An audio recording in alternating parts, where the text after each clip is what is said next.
today is a blessed day, because today is the day that the Volume 9 soundtrack has released, and I'm very excited.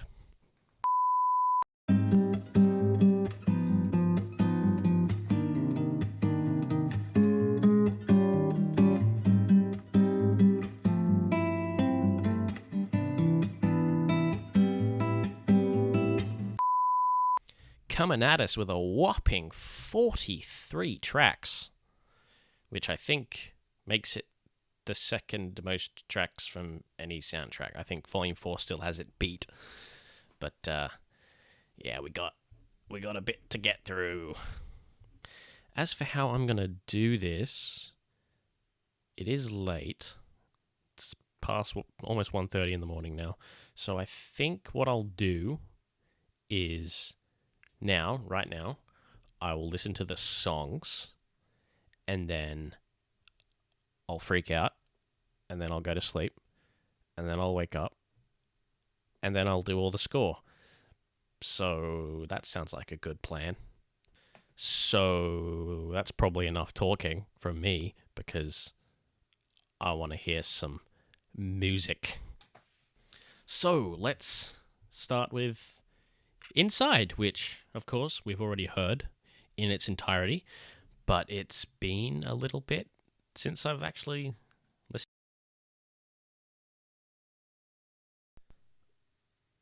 Anything from RWBY, or the songs at least. It's been a while, and by a while I mean like a few weeks, but yeah. So anyway, Inside.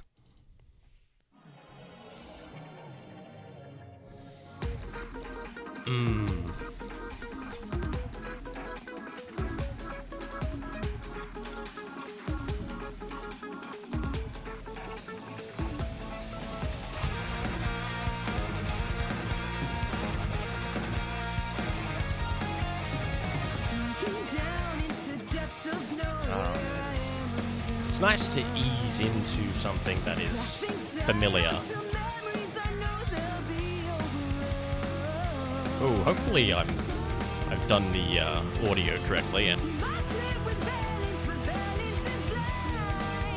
but I don't plan on talking too much while the songs are playing, so should not be that much of a problem.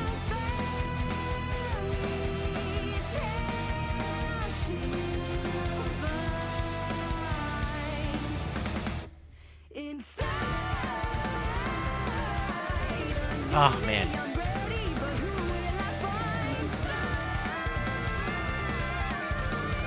Hey.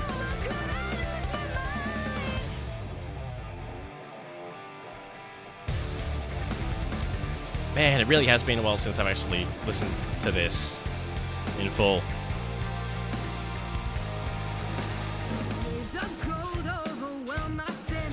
Oh, I love that guitar right there. I love that guitar so much.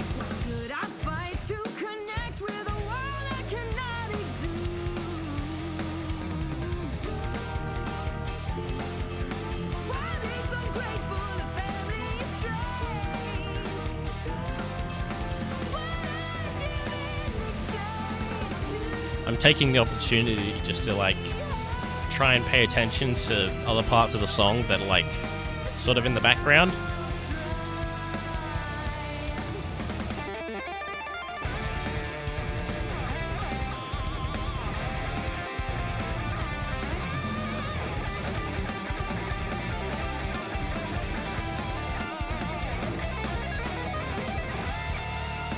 Ah, dude.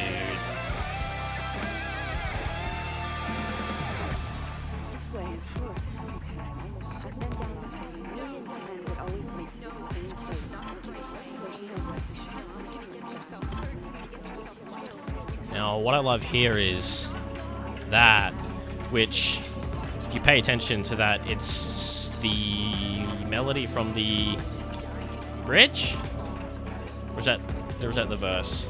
No, I think it's the bridge. But it sounds so good!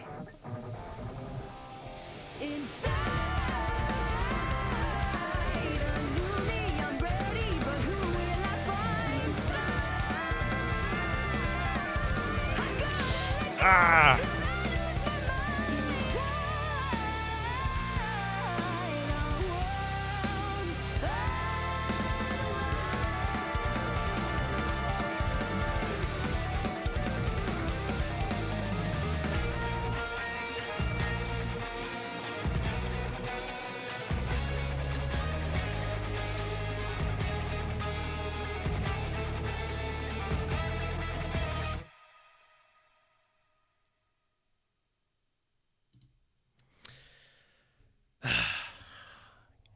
Such a banger, dude. I've suddenly become aware of the fact that I don't really know what to talk about. I'm just here to listen to it and react, you know? Because I'm not a musician. I don't really know much of the technical stuff music, so I can't speak of it in that kind of way as much as I'd like to. But yeah, I'm just here for, I don't know, the vibes. Speaking of, next up is Checkmate, which is gonna be fun. Checkmate, of course, is from what was it, Chapter 3, during the board game, and this one. I can't talk. This one features Zach Singer, who has been featured in several songs in the past, like Boop, Ignite, a bunch of others. Anyway, 3, 2, 1, Checkmate, let's go. Hee.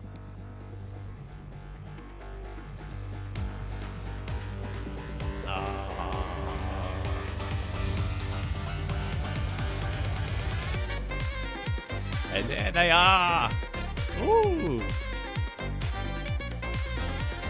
Love me some synth, though.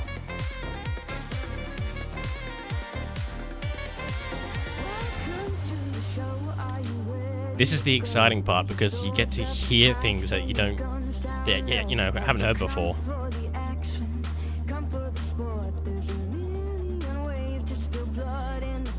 It's a free for all, it's a dog eat dog. Don't be surprised if when you die you're met with rigorous applause. Wanna win, you got a chance. All you gotta do is dance. I'll move your feet and move them fast. Who knows how long your limbs will last?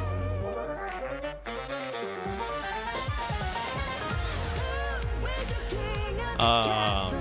Now I'm taking control of the board game. Oh, listen to it, dude.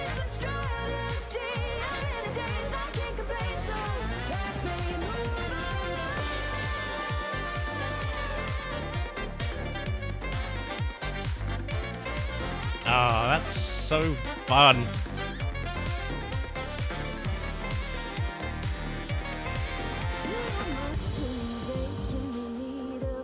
Here we go. New stuff.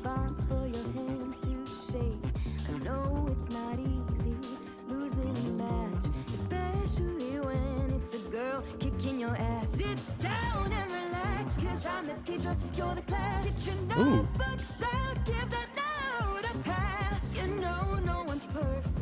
But I'm pretty close. You should have seen your face, a right disgrace when I came in through that door. Listen to that. That's cool. Ooh. Hello.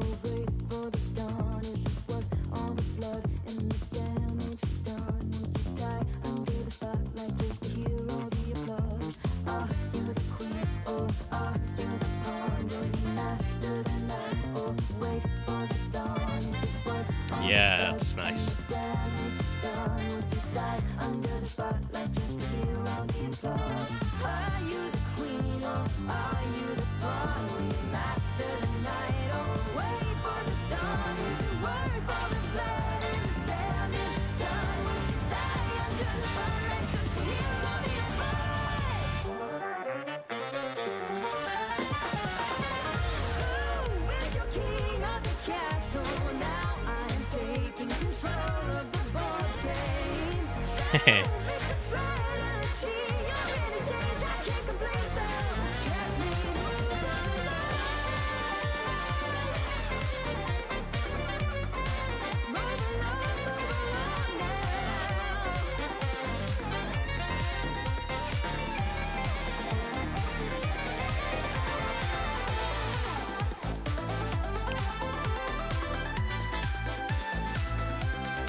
Ah. Ah. Yep. Yep.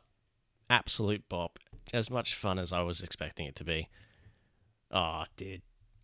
Like, I'll probably have a lot more to say once I've listened to, well, all of these more than once, because that's the kind of person I am when it comes to, like, listening to music. Like, the first time through is sort of, there's like a blank in my mind. I'm just like, whoa, that was cool. And then, like, all the sort of deeper thoughts come with, like, the third or fourth or fifth listen. But that would make for a very exciting video, me listening to the same thing like 5 times in a row. But yeah. So let's go to Chatterbox, which, from my memory, one of the ones that I was most excited for because, well, it sounded cool. Anyway, Chatterbox, let's go.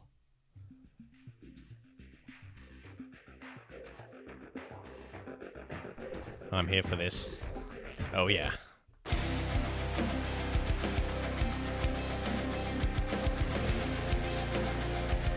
Yes, please, and thank you.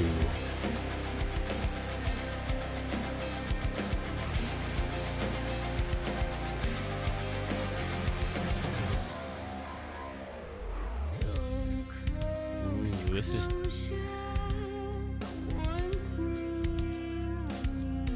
Yep. Please, yes, thank you.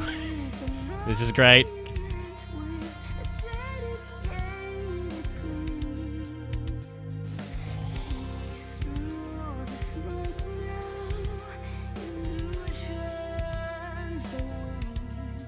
Oh, I love that guitar.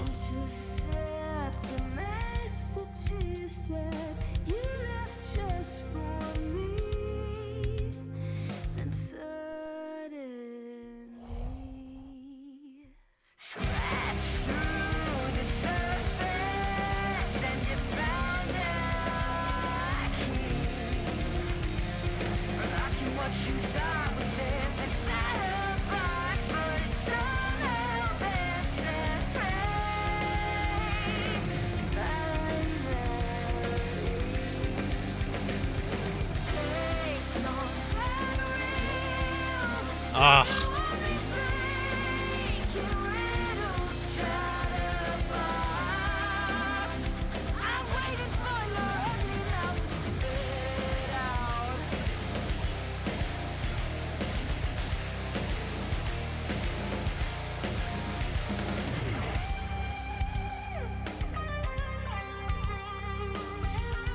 Ah, that is so nice.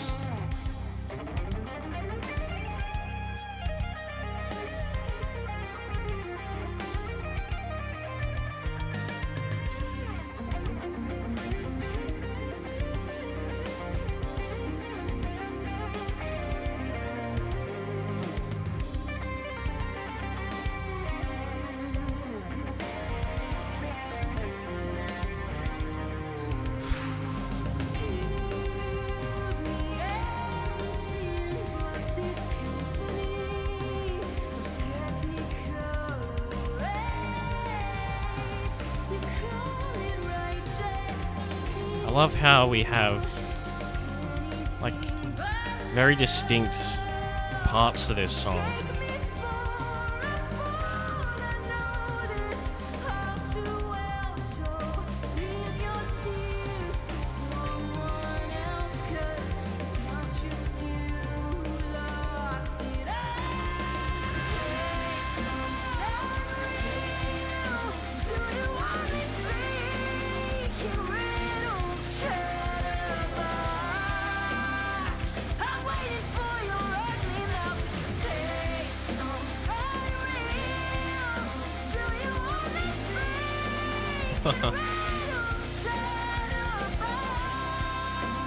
Yeah, dude.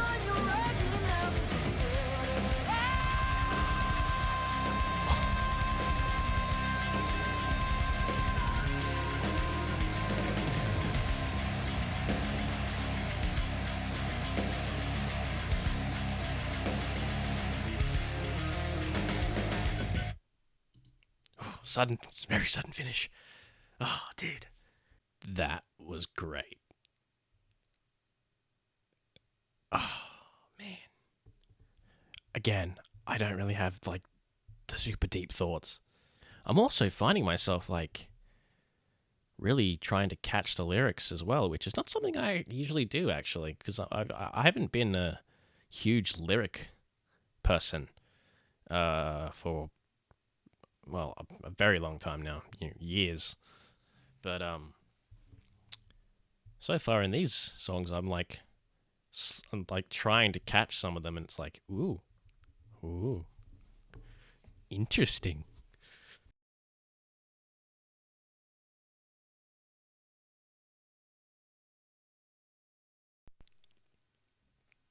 Exciting. The interesting thing here is we have another artist who is credited on this song, who I'm not familiar with, and I hope I pronounced the name correctly, but I think it is Ariel, and that is interesting because that seems to imply to me that we have like a duet going on here, so that could be really cool. So let's do it. Yep. Yay. It had to start like this, didn't it? It had to. Ooh. Why did I come here? Was I always meant to take this shape? This is a song that lends itself to me trying to catch the lyrics. Never was given a love like this. A parachute falling with no fear of hitting the ground. Hitting the ground.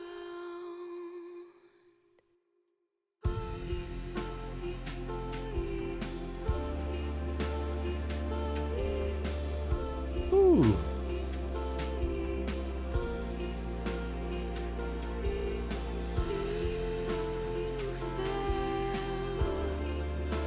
And suddenly I did too. While the world was dying, didn't know how Strings, I think. to lose you again. Hands down, heart wide. Ooh, there we go. I've only ever known the fight, but I'll catch you this time. I'll never let you out of my sight.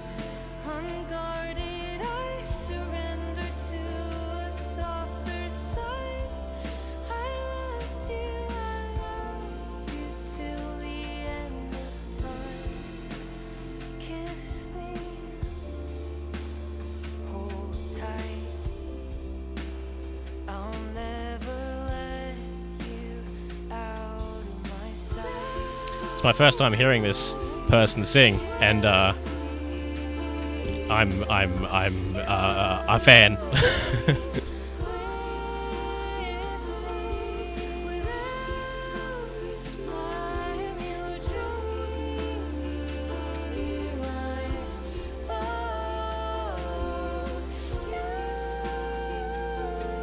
Oh.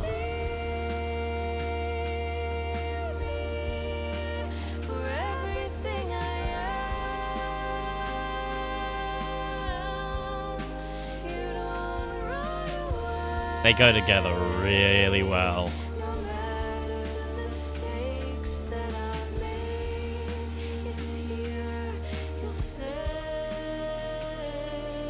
Oh.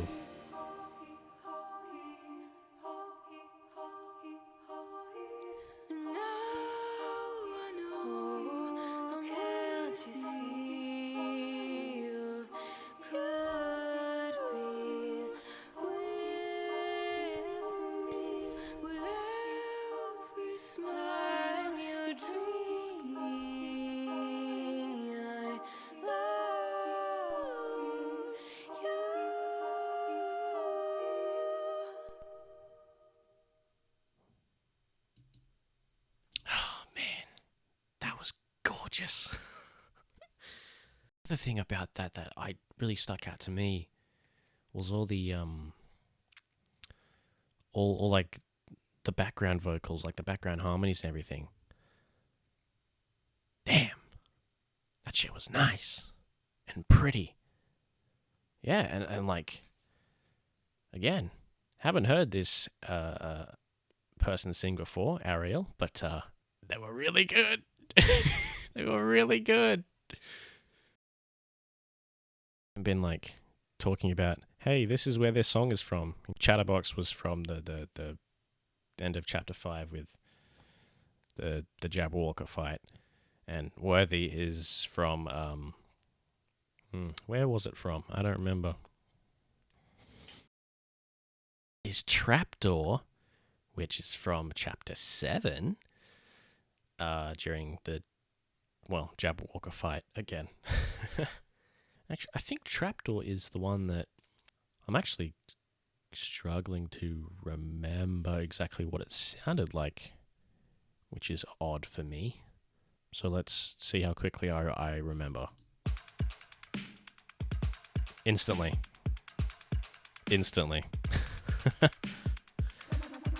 Yeah. Yeah.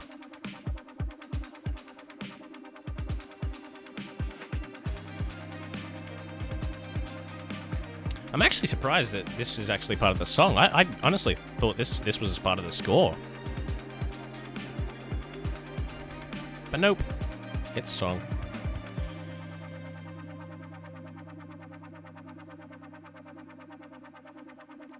Like I think the reason I thought that is because there's that drop and then it comes into this.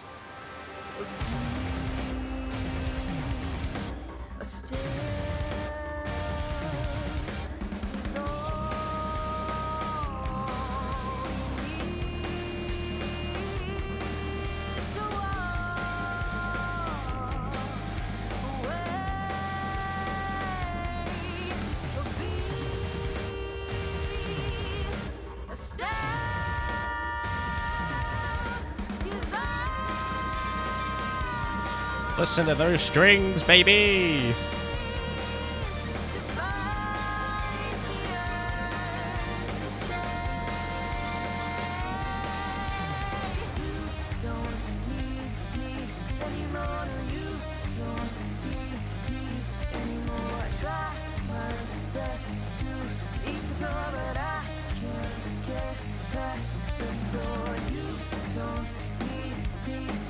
Ooh, hello, synth.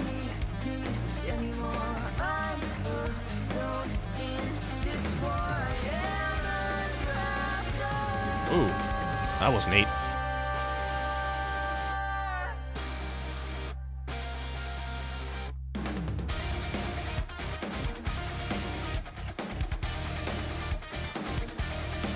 Pop off, Martine.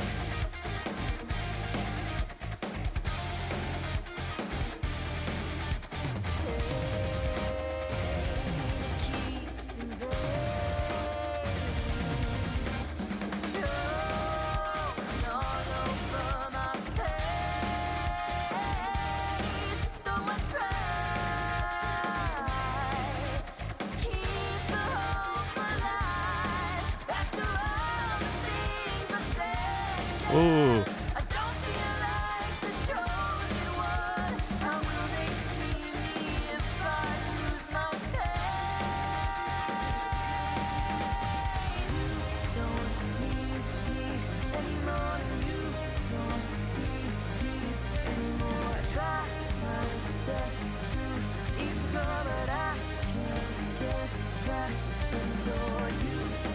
Is that piano in there as well? Or am I just hearing things?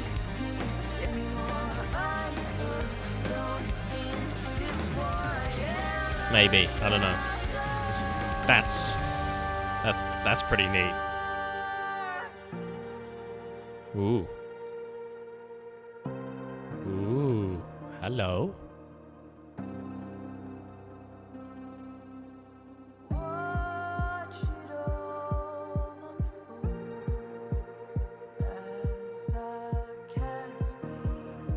Ooh, I love that low note.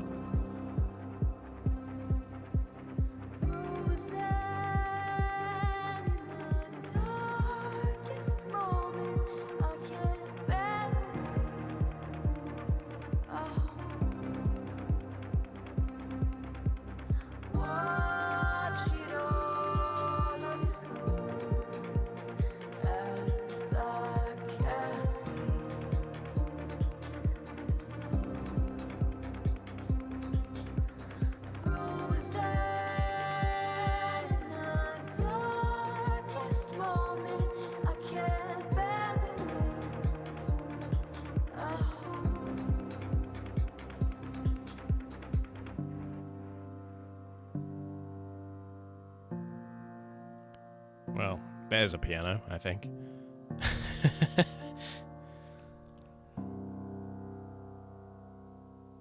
Ah, man. That's an interesting one. That will be one of the ones that grows on me a lot. As I continue to listen to it over and over and over again, I'll pick up a lot more from that. I can tell already it's going to be like just one of those ones that grows on me immensely. Next up is Quiet from Chapter 9. From the scene with the ascended paper pleasers. What were they called? Genial gems, and them making their pretty little sculpture thing. That was gorgeous, and I expect the song to be equally, if not more, gorgeous. And it's the only song that's solo credit to Casey. Well, aside from the one that's right at the end, but so yeah, solo Casey track. Ooh, hello. This is new.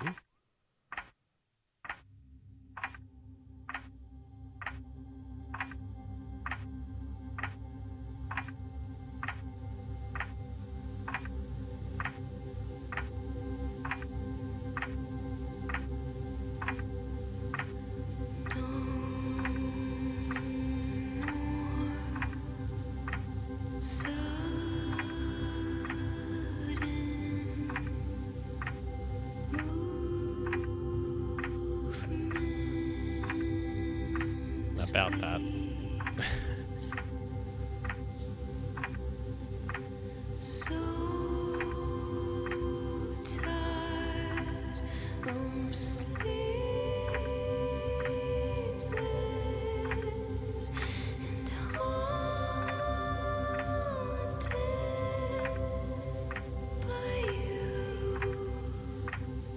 That, like, ambient sound is just continuing through the whole time.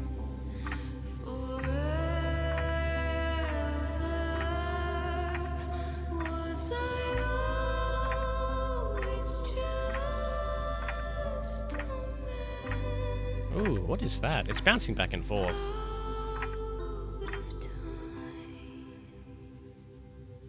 I don't know if that's like an actual instrument or if that's like a synth thing. But it sounds pretty.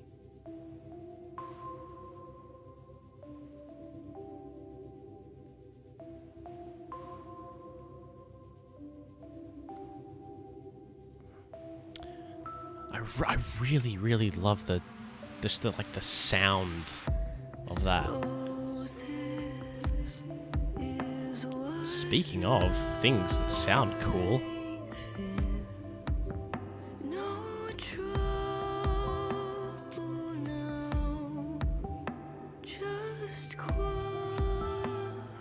Yeah, I like that a lot.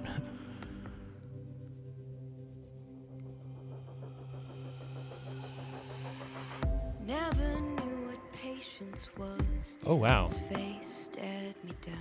Couldn't bear to witness my own fate. I don't know if that was just like me My conviction, the weight being of it all, silly or something, but it sounded like and who the I vocals became a lot more clearer, crisper. hands of time. I was slipping, always slipping away. And all I felt that I could do was wait. Ooh, wow.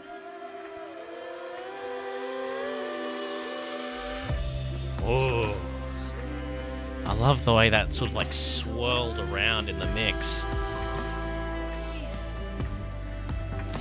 No trouble now, just quiet.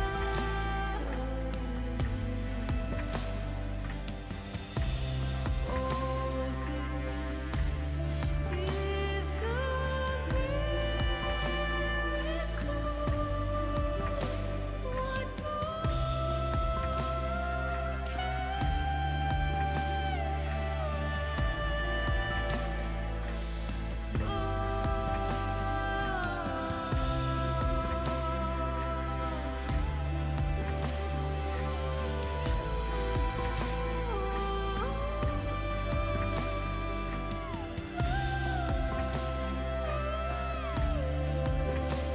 Oh, there's that thing. I remember that from the credits. The credits of Chapter 9, that is.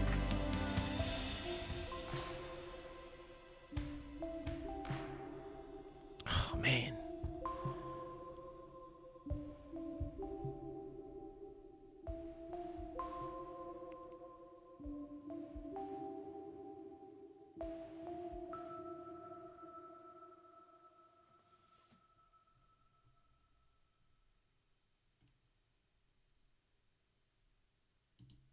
Wow. What a song, dude. Like, musically, there was so much happening and throughout the entire thing. Like, you can hear the amount of detail that's been put into it. Wow. That was the what's the term I'm looking for? Like the surprise hit. Like I was not expecting that one to be like that, you know? Wow. That was awesome. Fucking good job, Casey. And now we get to what was actually probably my most anticipated song, because it's Red Like Roses Part 3. So yeah, let's do this. And it's a chunk of a song too. It's almost 5.5 minutes long, so let's go. Whoa. Hello.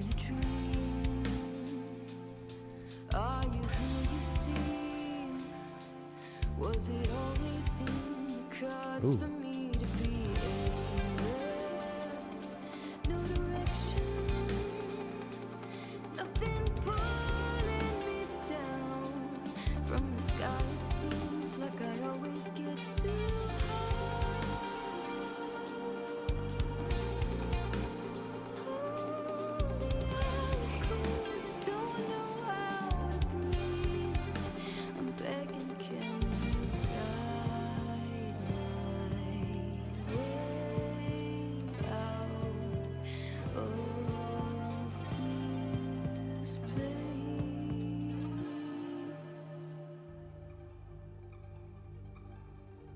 Ooh, listen to that.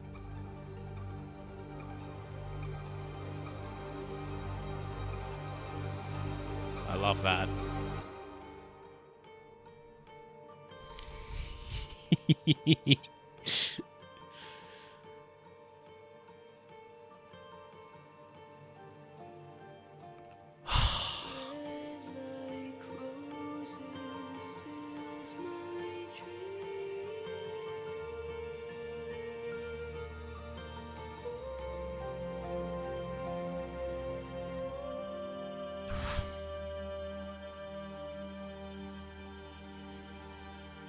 I was not expecting to get emotional from that, but here we are.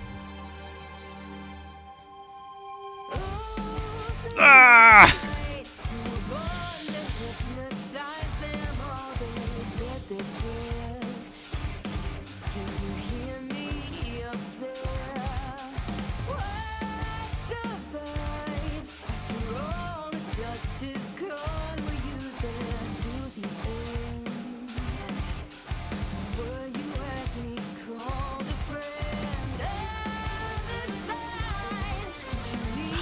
Dude.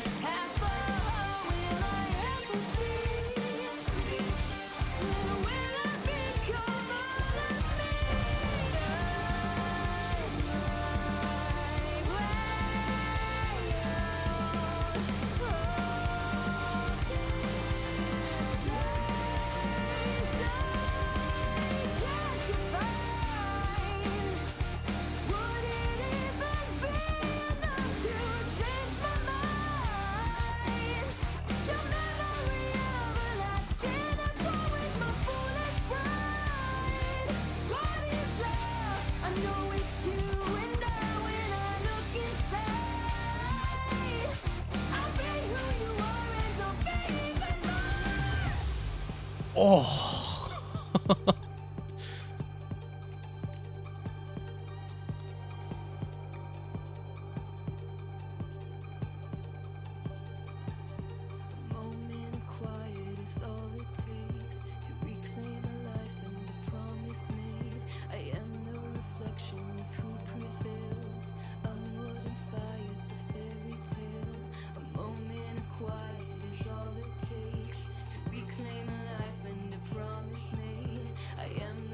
Listen to that.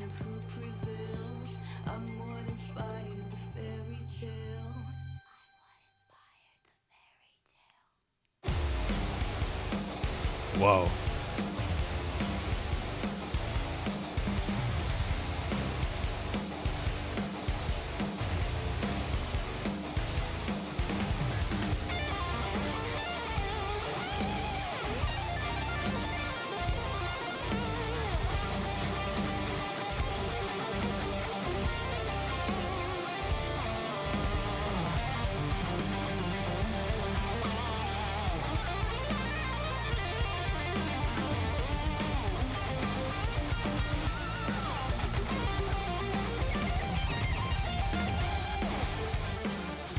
Oh, God, listen to that, dude.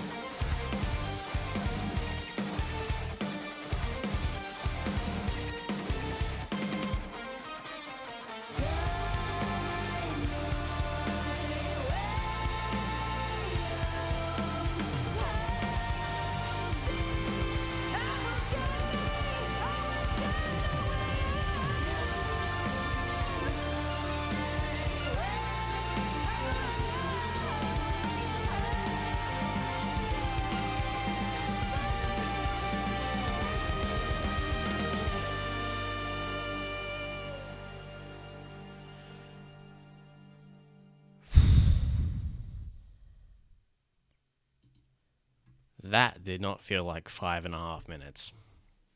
That felt like 3. Yeah, that one's probably gonna be my favorite one from this album. Of course, it gets points for nostalgia. But it is more than that. It is way more than that. But, God, that version of, the Red Like Roses, melody, is definitely one of the better ones that we've had. I'm going to listen to it again because I want to. I sort of promised myself I wouldn't do this because this video is going to be super long anyway. But, yeah, I'll listen to that again because I just want to hear all the goodness of that one bit in particular.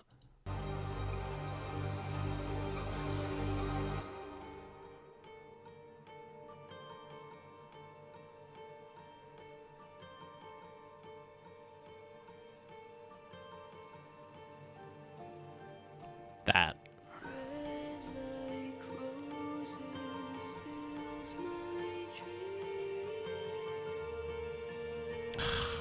The way she hangs on that note, and the strings coming in here. That's just perfect.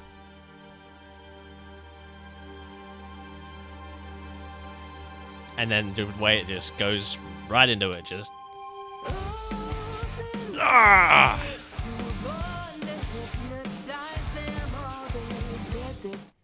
Yeah. Yeah. Yeah. Next up is The Edge, which is obviously from the end credits of Chapter 10, which I admittedly haven't actually listened to all that much. I mean, I listened to it during the credits. I listened to it a few times when the single came out, but I don't think I've actually fully listened to it since then. So, this should be fun.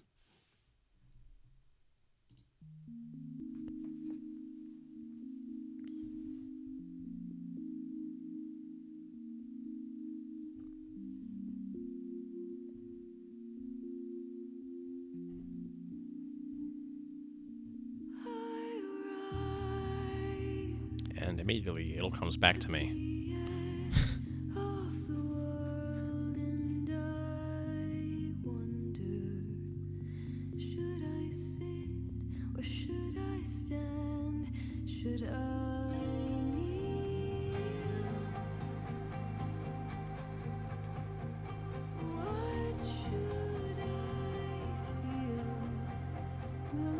And I've suddenly been reminded, obviously, of the video that Martine put out of him playing the guitar from this, which I'll link that probably in the description, I guess. So, because you should watch that. It's really cool.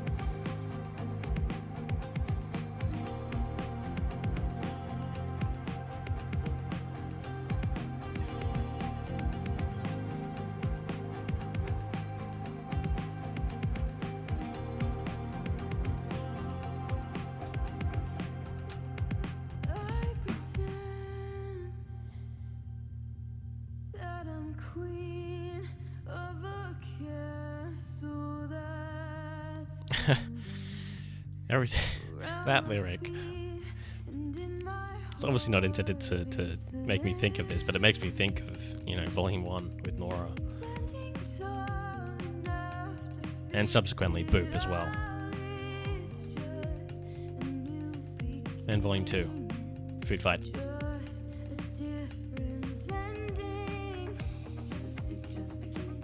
Oh, yeah, this. Oh, I can't believe I had forgotten about this. It's great.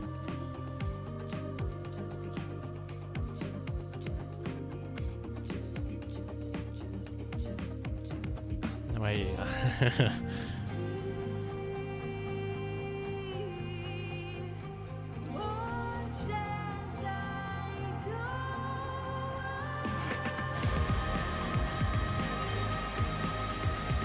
Ah.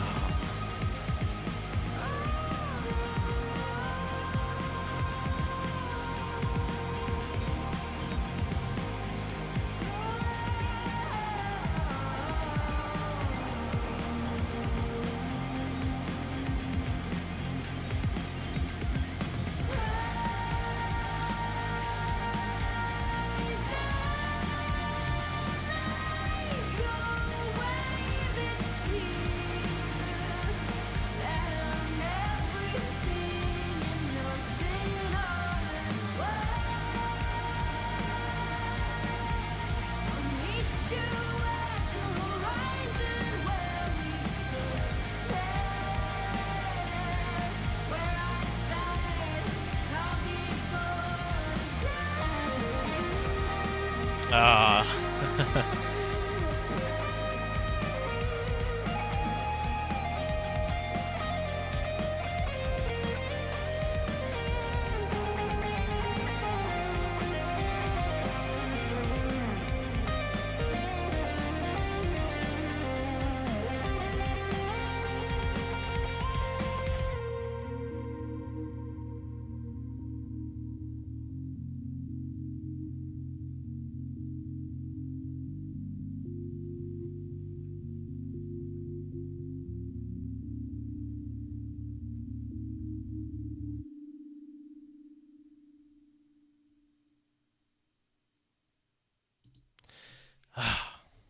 So that's the 8 songs done. Oh man, that was great. We also have one more to go, but that's our sort of bonus extra song. But man, all 8 of these songs that we've just listened to, god damn, I appreciate how different it is from what we're used to with RWBY. It the sound of Casey and Martine is very clearly a different sound to Jeff, which is cool. Because, obviously it was very fitting with Volume 9 to have that different sound. Man, so looking at the list, what am I picking as like a favorite, which I don't do because I'm not good at picking favorites. My extremely biased point of view is pointing towards Guide My Way because, but Quiet was really fucking good. As was Chatterbox. Chatterbox definitely lived up to my expectations. As did Checkmate. All of them. Great. Amazing. Awesome. Okay. So, yeah, let's do this 9th song, which is our little extra, and it's Wings, a lo-fi version of Wings, which sounds very interesting. And it's another solo Casey credit, so cool. Okay, yeah. I can definitely see why this was chosen. Because that... Oh, man.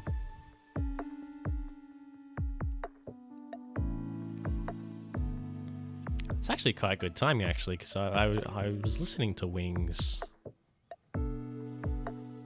yesterday. Like, it came through Shuffle, and I was like, oh yeah, Wings. I haven't heard that in a while. No, it was today. I was listening to it today. Well, actually, I suppose it is technically yesterday.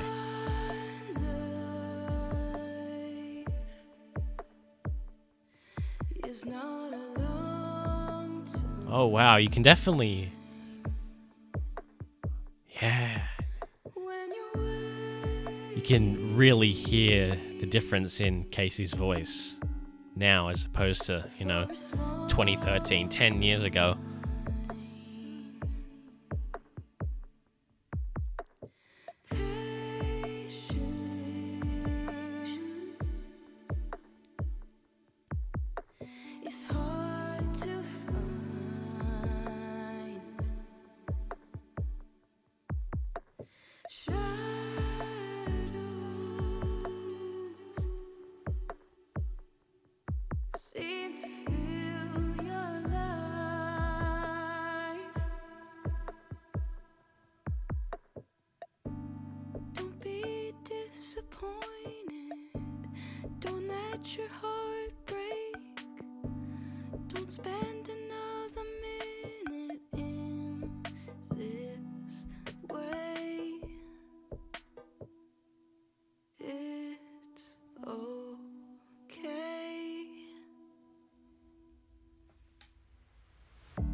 Man.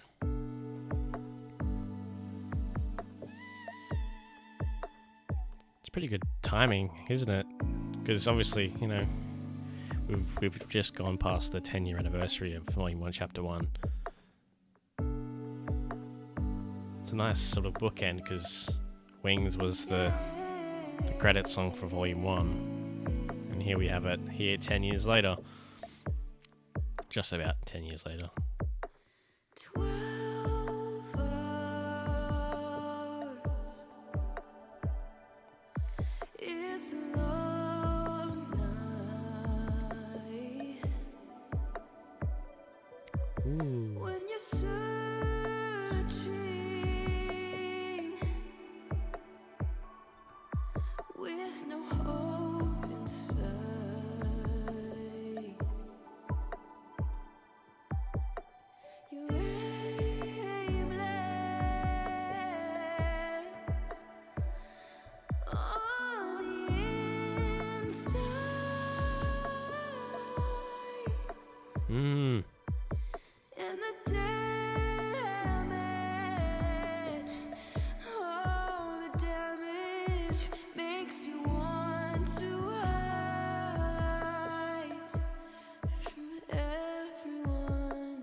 Addition. Take it. That is an addition, right? I'm not being crazy.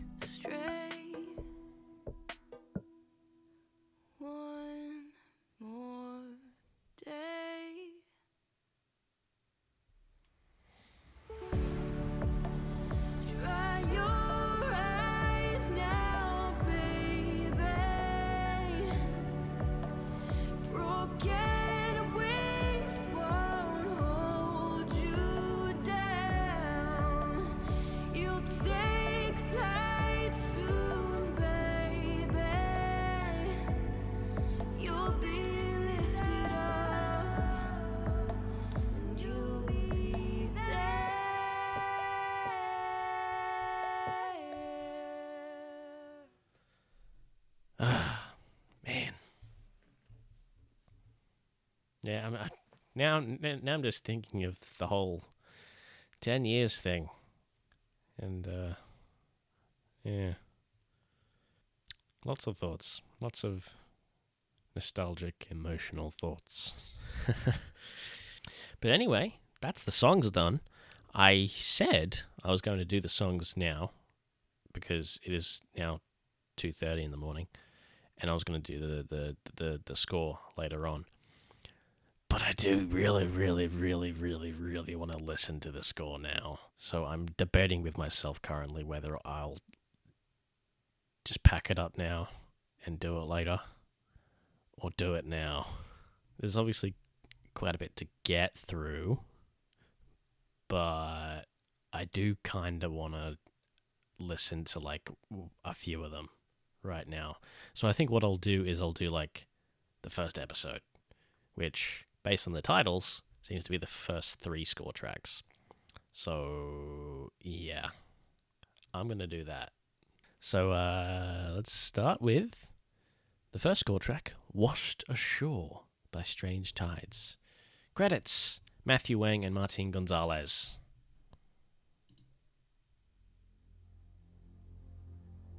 Ooh. Oh, there's the excitement. There's the excitement. Because, as you probably all know, the score is where most of my interests lie.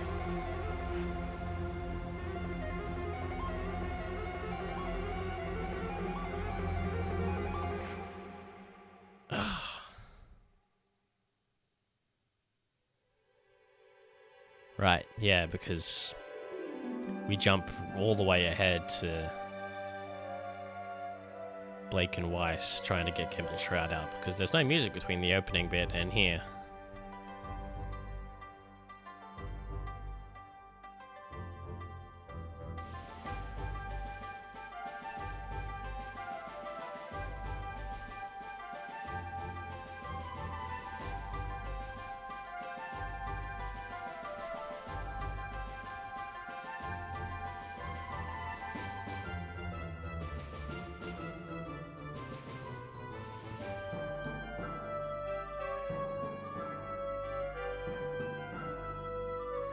Oh, it's so exciting to hear, the score clearly. I don't think I'll ever really get over that feeling of hearing it for the first time, on its own.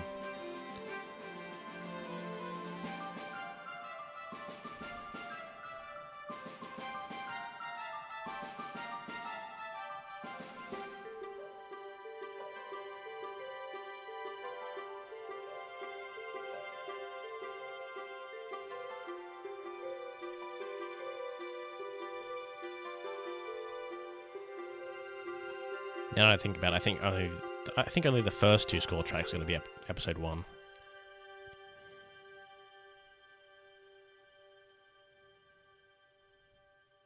So I think I might do the first 2 episodes. Yep. This is obviously the Jabberwocker introduction.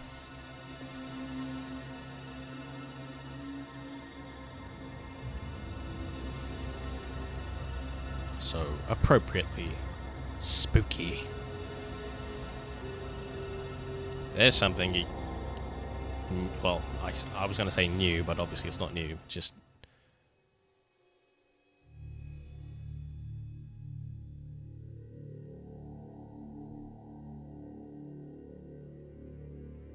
yeah, that's neat. Yeah, I was going to say new, but just new to hear because it's hidden obviously in the episode.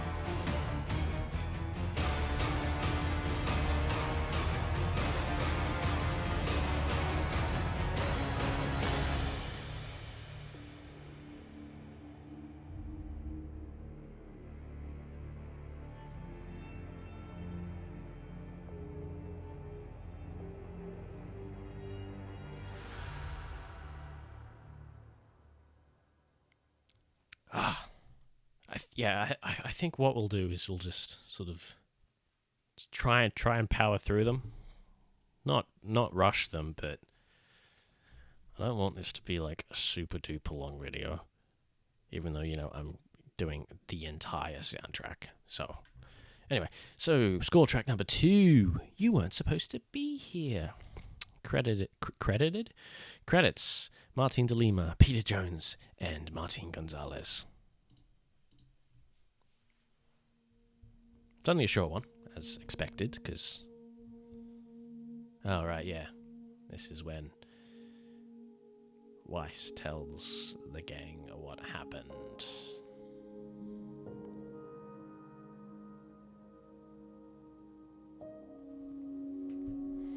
Which I suspected originally included some penny leitmotif, which I don't think it does.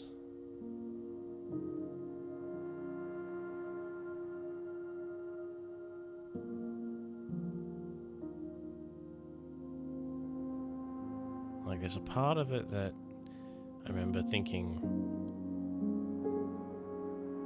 right there, that bit. I was like, that sounds suspiciously like Penny, but now I'm not like, I'm not sure, So the final bit should be the end of the episode, which is that.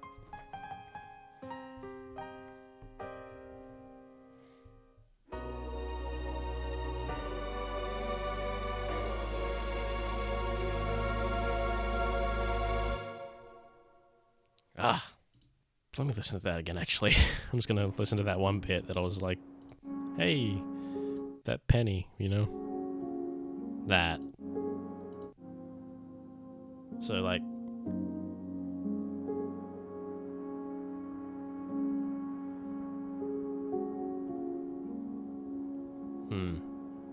Yeah, I don't know. Next up, I think we're in the Ever After. Martin de Lima and Matthew Wang. This is obviously the start of the episode. Love me some pizzicato.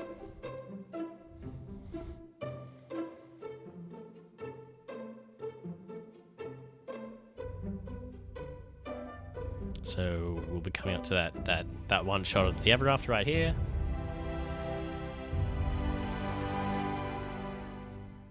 Very short, very cool. I love that bit.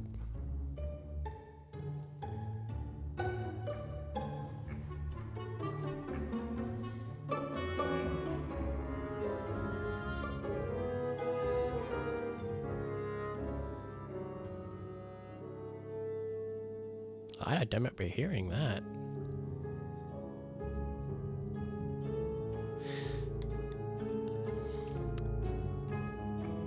This sounds a lot like what we hear in Chapter 4 at the Herbalist hut. More, as in like the sound of it, like the instruments and stuff being used. I don't think it's meant to be connected, but maybe, I don't know. Depends on who did that scene, I think.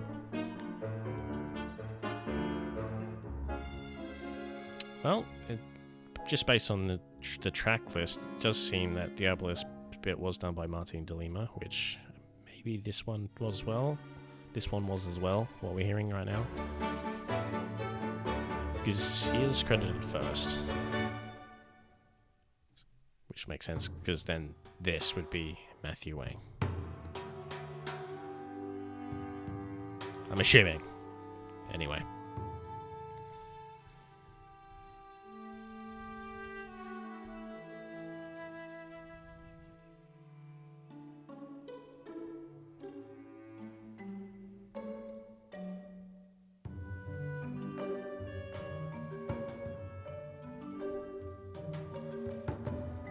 This is the music at the bridge, in case you were wondering.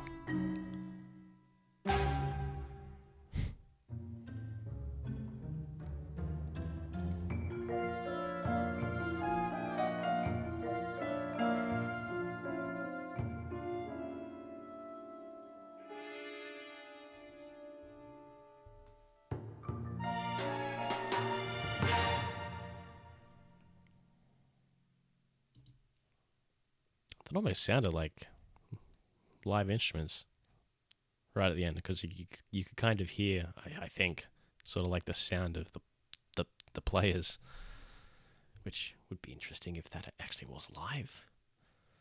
That'd be a first for RWBY if that's the case. I don't think it would be, though. All right, so next up is Enough Hope to Fill This Jar. Sole credit is Martin Gonzalez.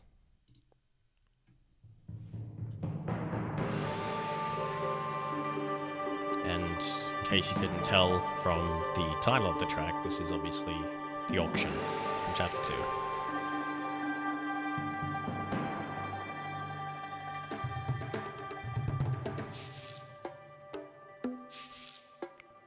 2. Ooh, that's fun.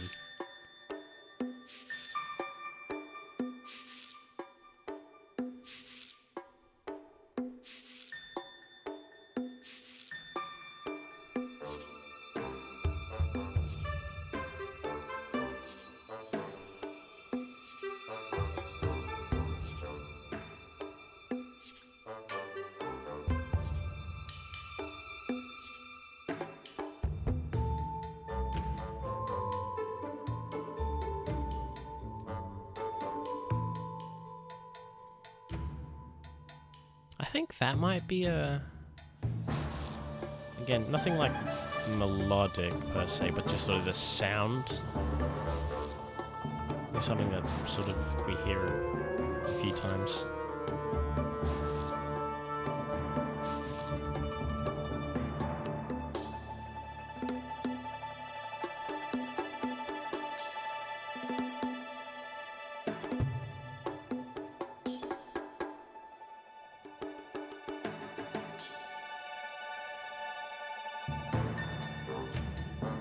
That sound, that like high, I don't know what you call it.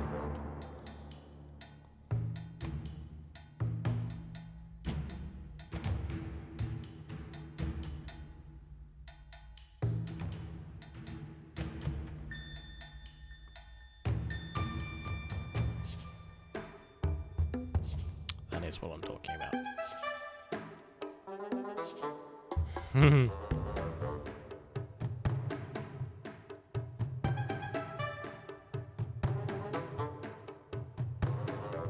Yeah, I love that. That's cool. Ah, oh, that's it. Ah, oh, damn. Okay. Yeah, that's a fun one. I like that. Next up is one that I'm excited to listen to. The Most Powerful Warrior to Ever Live. Credited to Matthew Wang and Martin Gonzalez. And I'm excited for this one because, one, it'll include a definite reference to Penny, and two, it's the first time that we hear one of the, like, I guess, like, Volume 9 motifs that we hear at least once more after this in Chapter 9. 9? Or 10? Actually, I think it's both. I think we heard it both episodes. Anyway.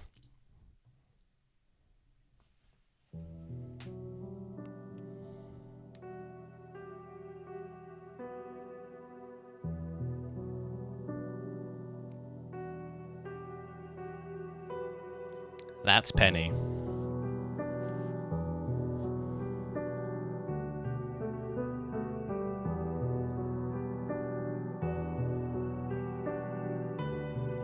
And again, like, sort of like bits and pieces of Penny are in there, which is just gorgeous. Yeah. Even more than I originally noticed. That's great.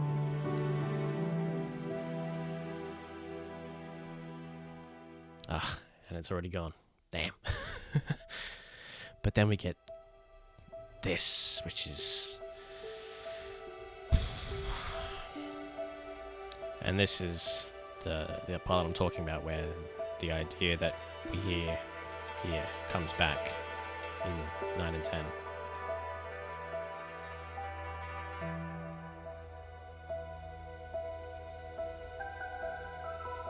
that.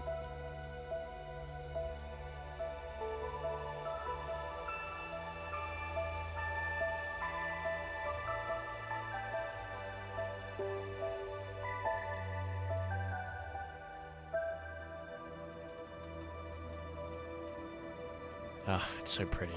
It's so pretty.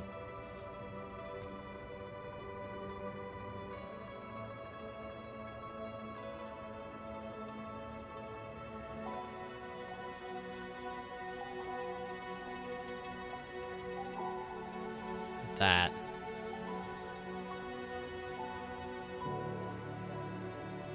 Yeah, this whole thing that we hear right now, that definitely comes back in chapter 10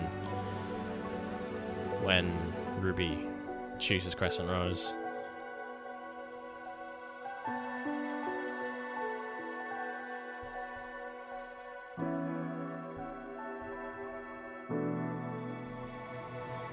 Very cool.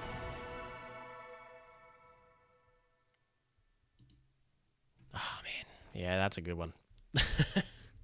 And that is the end of chapter 2. Now I'm debating once again whether I continue. I really want to. Like, I really want to just do it now because I'm like excited and want to listen to it all. So I think I might do that.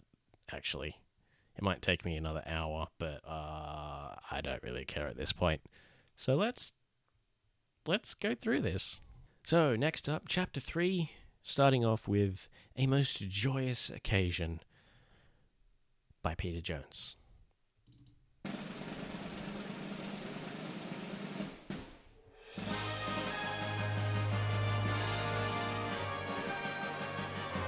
And what we're hearing right now is the Red Prince theme, that melody, which we'll hear a few more times throughout this track, such as right now.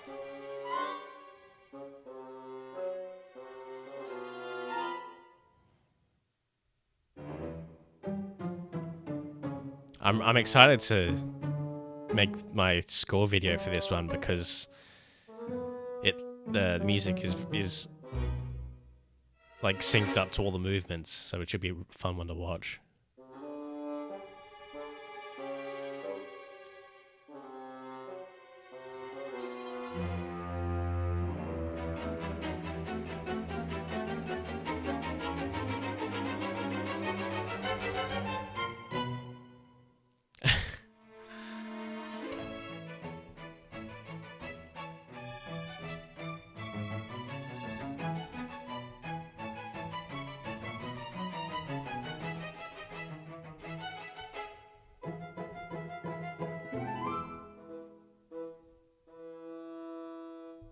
Now we get...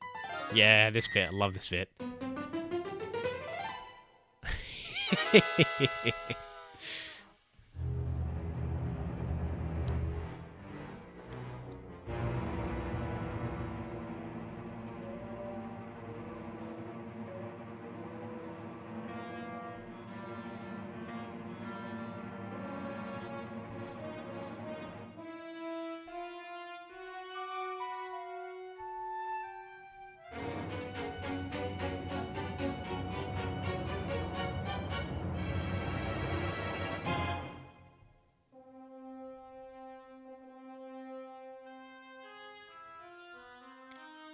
They have been beheaded.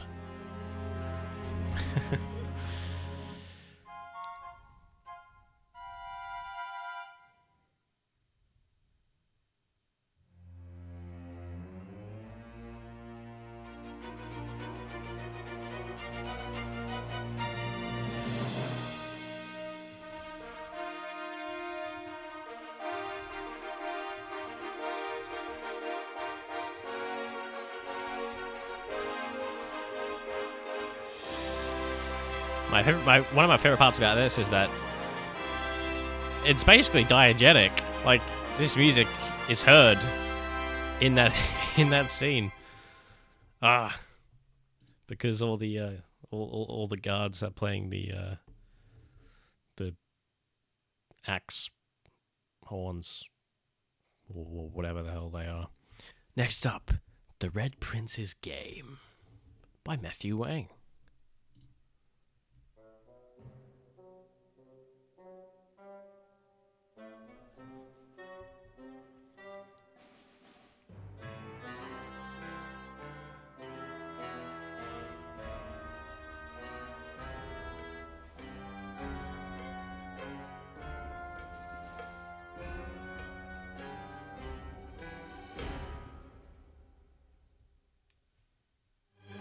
Yeah.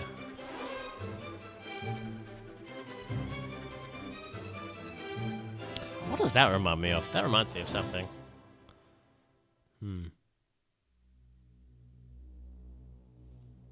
Oh, yeah. Is this the... No, not yet. Actually, no, yeah, it is. I love this. This bit's great.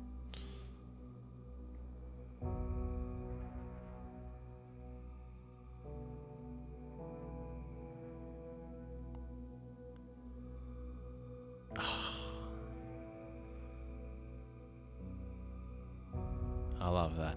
There's that higher pitched thing going on, which all it can make me think of is the quote unquote migraine sound from Destiny.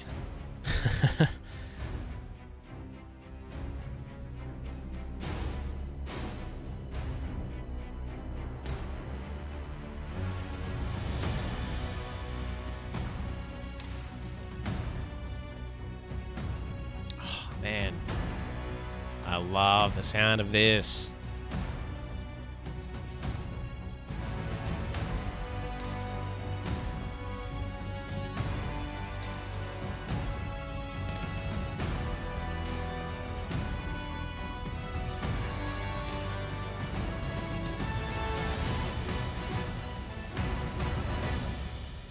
And then we get this again. And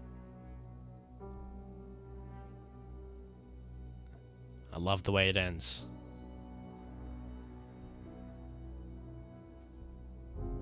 I love that so much. Okay. Next up, Missing Some Pieces by Martin de Lima.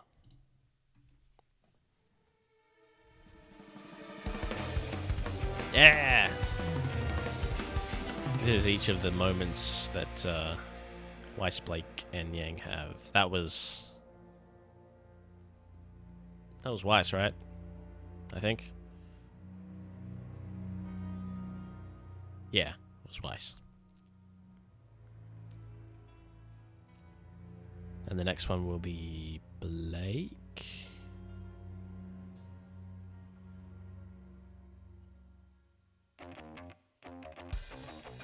No, it's Yang.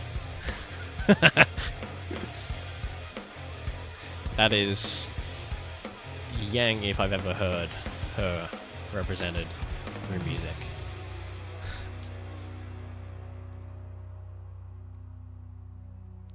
The next one is Blake.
This is when the Red Prince is throwing his tantrum.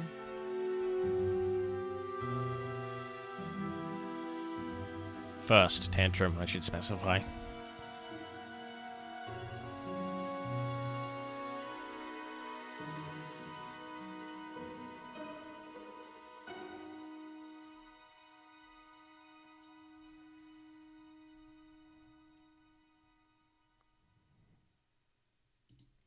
And then after that, of course, is Checkmate, because that's when the fight takes place. And then after that, we get this next track, which is You're Banished by Martin Gonzalez. And this one is where we'll first hear the Cats theme, which I'm very excited to hear clearly, because it is such a great little theme.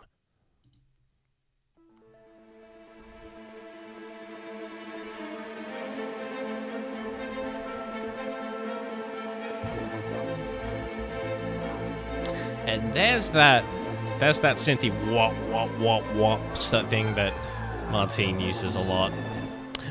Here we go. Kitty cat.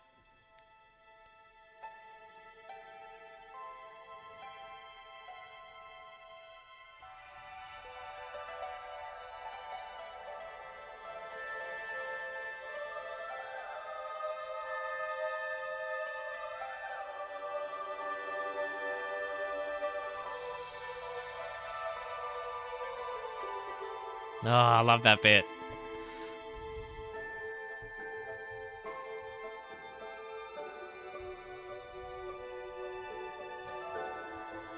I love the use of choir.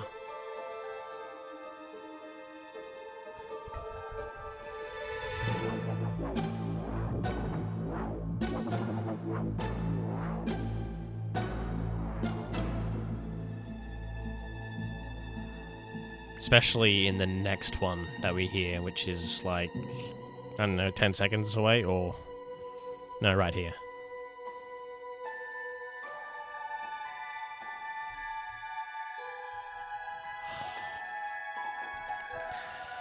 That is so pretty. And then this bit's so good as well.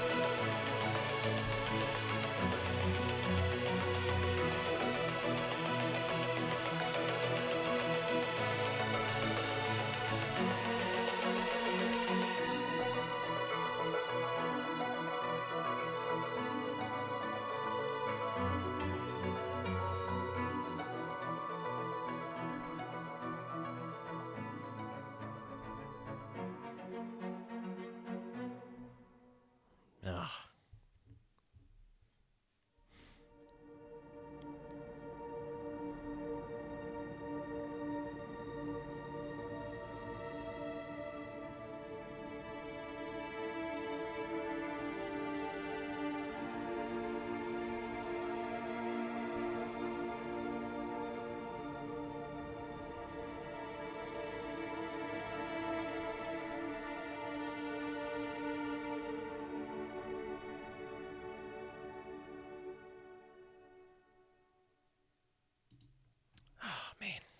It's so good. I love the Cats theme. It is criminally underused in Volume 9 because it's so good. And speaking of the Cats theme, we get to hear more of it in the next track. What's the deal with this cat? Also by Martin Gonzalez.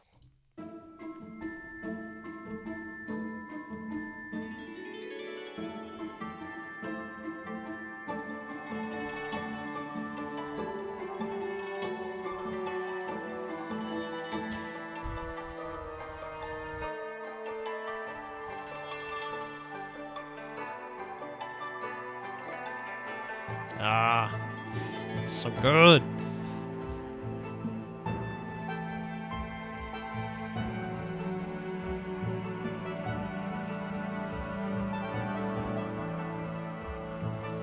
I'm excited to put together the Limited video for this one, even though we only hear it like 4 times total, which is, again, criminally underused.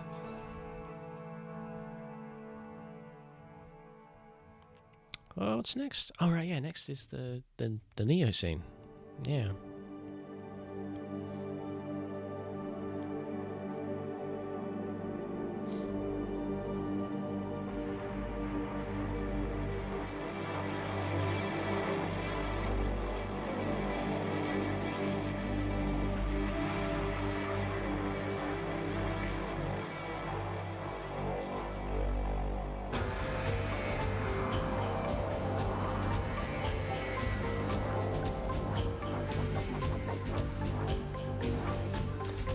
there's that synth that I was talking about again. Womp, womp, womp, womp.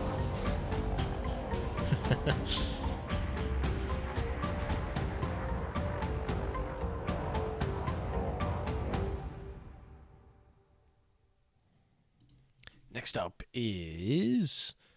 Well, now we're moving on to chapter 4, so it's a matter of perspective, you see. By Matthew Wang and Peter Jones.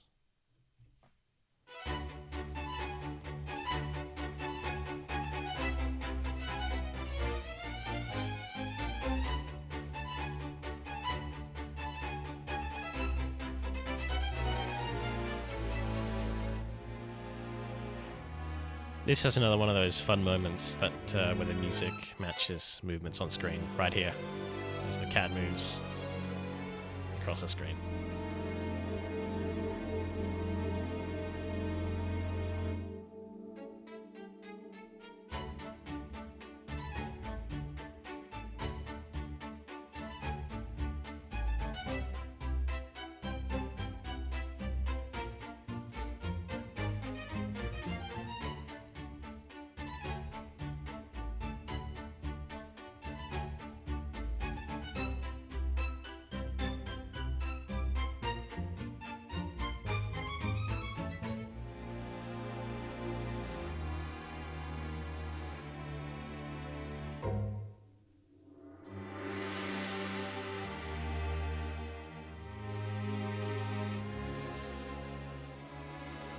Have we reached the point where... No, I don't think we haven't. The point where, No, this is it. Yeah. This is when they're walking along and the cat, more or less, reviews the show. Reviews the show. I can't talk.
I don't know if that's meant to be anything, but it sounds somewhat familiar.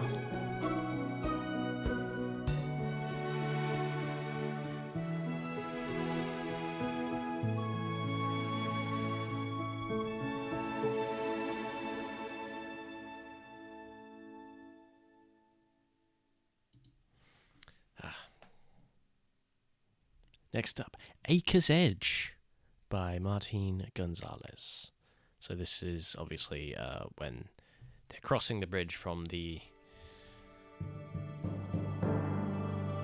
I forget what the Red Prince's acre is called. Into the Garden Acre.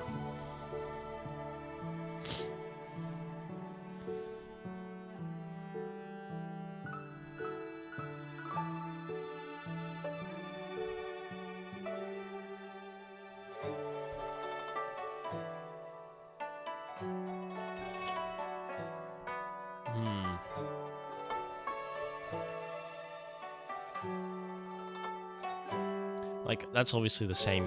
Whoop, sorry. The same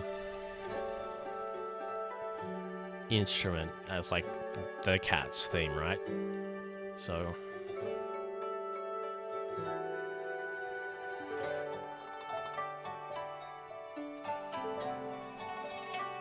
I don't know what the instrument is. Like, I recognize the sound of it, so I've heard it before. But I can't put a name to it.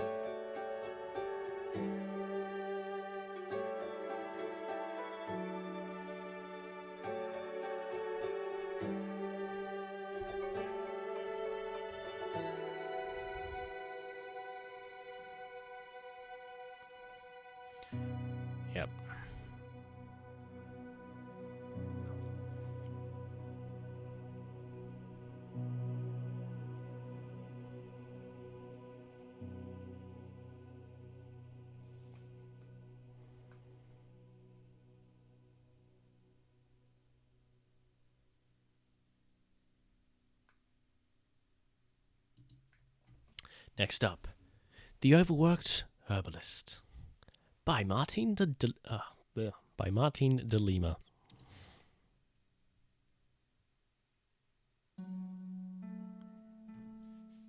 Now, I remember really enjoying this when watching the episode for the first time. Well, not the first time, the second time, when I was actually paying attention.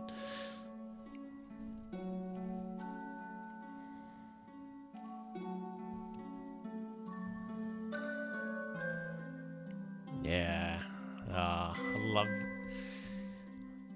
just love the atmosphere of it.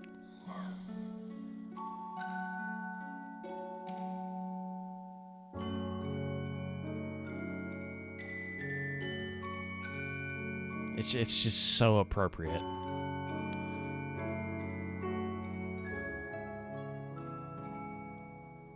Like, and it feels sort of like roomy, you know, and lived in.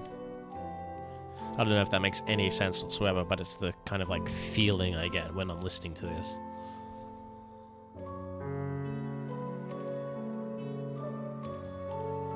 But it's not comfortable.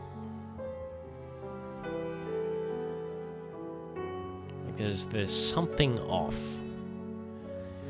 You can't pinpoint what it is, but it's just something tiny. It's just not right.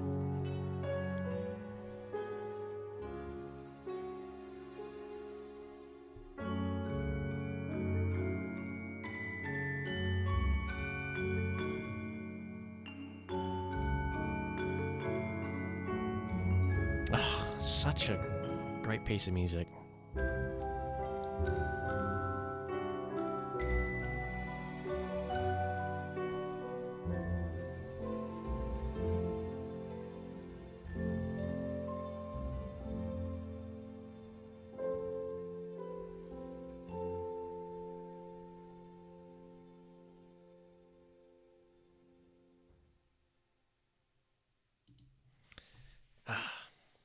Yeah, that one's definitely a favorite of mine. I just love that scene so much. Next up, I Am a Huntress by Martin Gonzalez.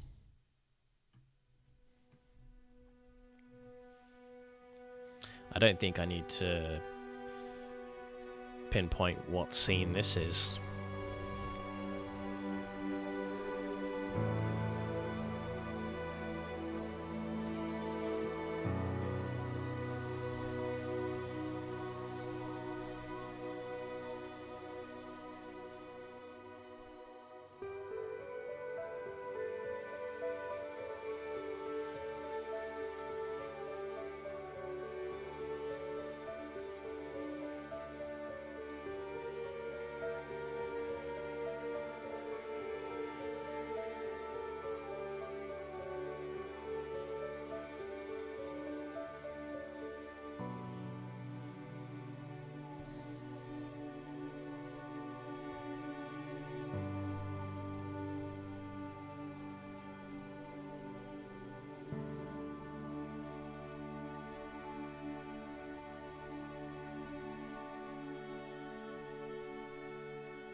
That reminds me a little bit, just a little bit, of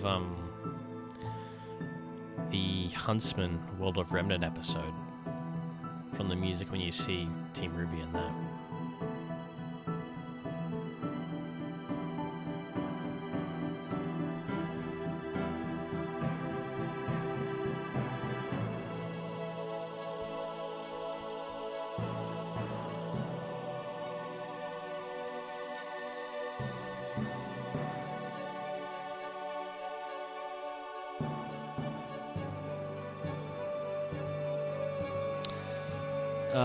Man. It's almost like I'm reliving that scene for the first time again. Getting those chills.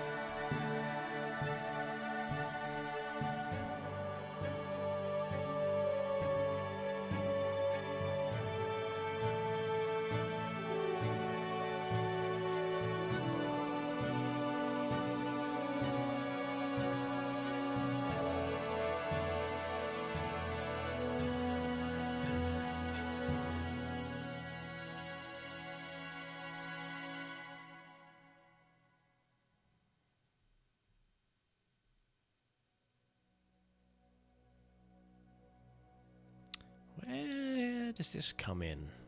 I don't remember where this...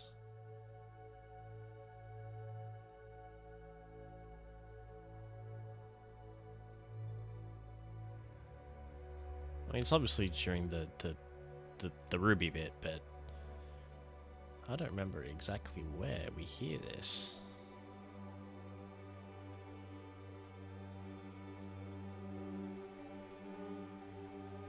Something for me to figure out later.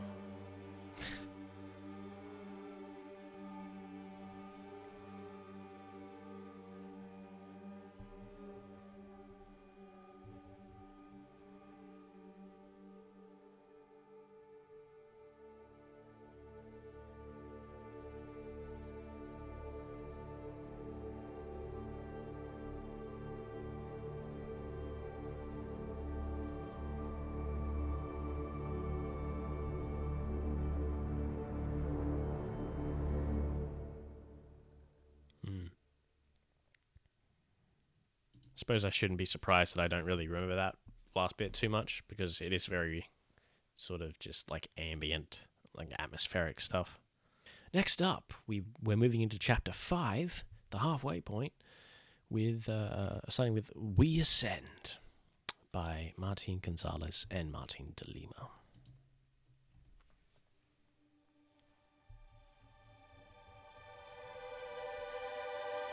So we're starting with... yeah, as we see the market, I think. And we're hopping on the lily pad. It was a lily pad, right? Just remembering. Pretty sure it was.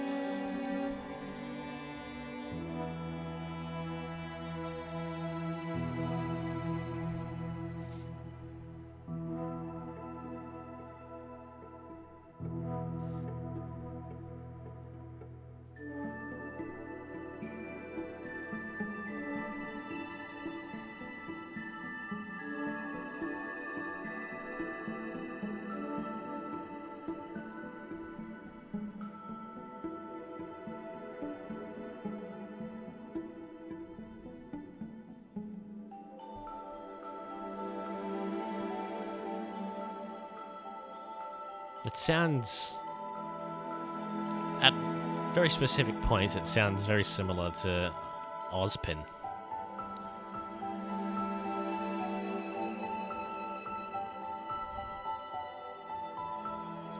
Which I don't think it's meant to be at all, but just the way my brain works, I pick out those small little things that like, I recognize that. Even when it's not.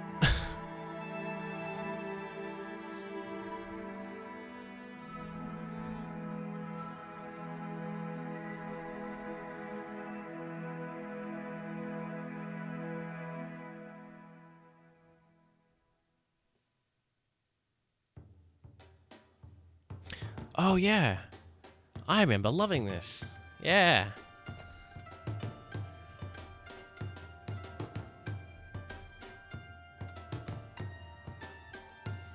Right, yeah, I remember really liking this because it sounds diegetic.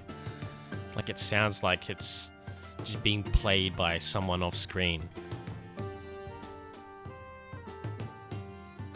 Well, I say someone, but more like a group.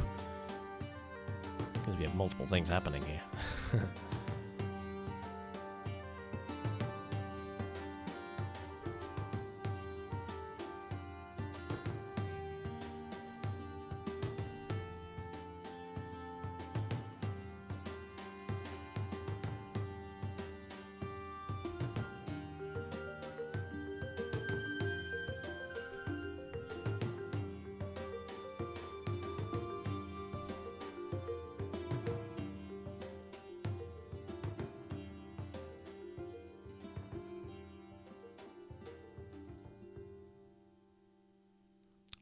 It's such a nice little moment.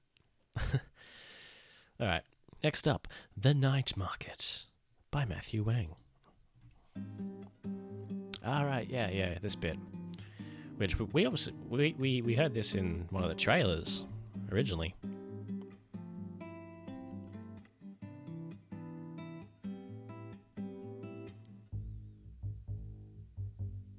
Ooh, that's nice to hear. Like, on its own and clearly. Hell yeah.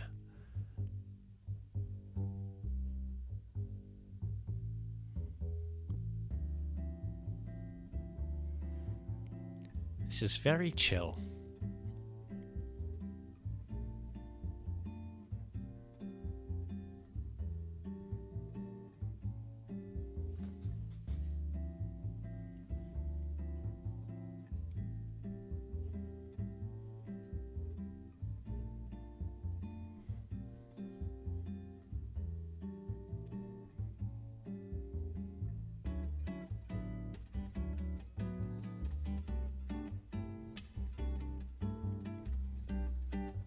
This one would make great background music for, like, anything.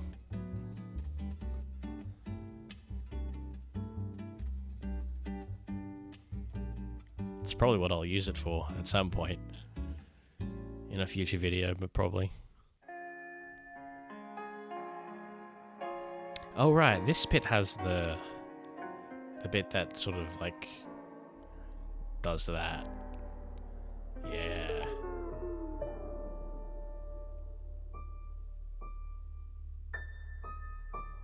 Creepy.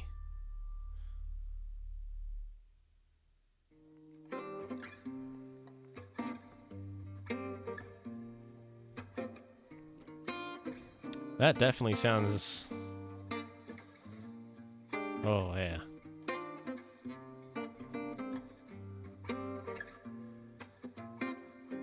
Nothing has ever sounded more like a live instrument on a RWBY soundtrack than this.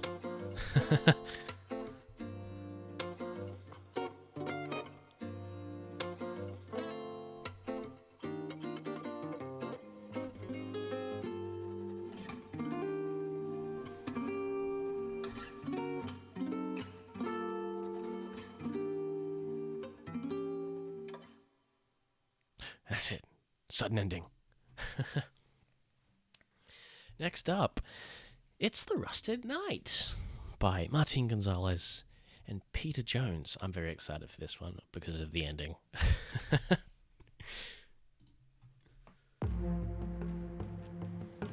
So obviously this is when the Jabberwocker shows up. And at some point we're going to cut for when Chatterbox comes in.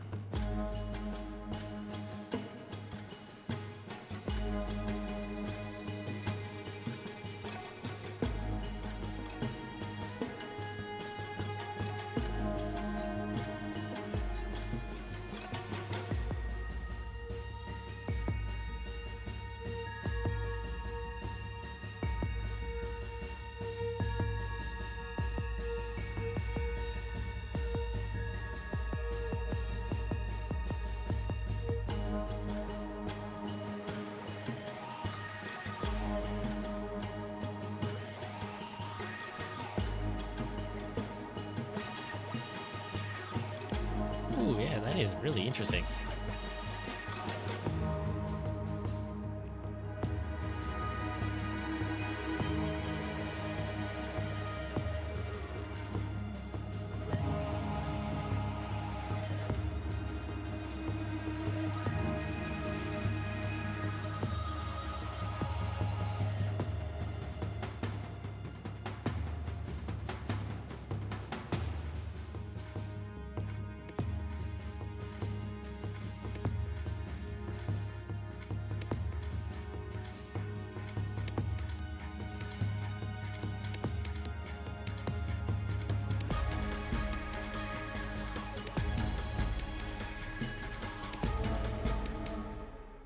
That's where Chatterbox comes in.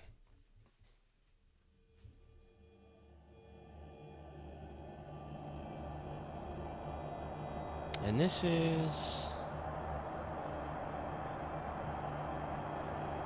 Oh, I don't remember this.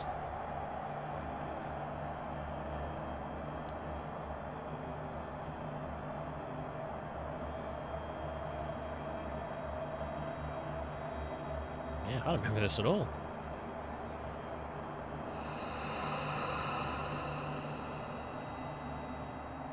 Spooky. There we go.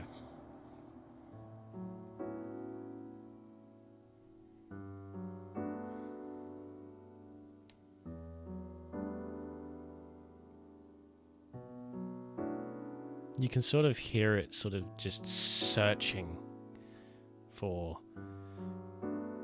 Jean's theme. And then of course it's not until right until the end where it actually like gets there.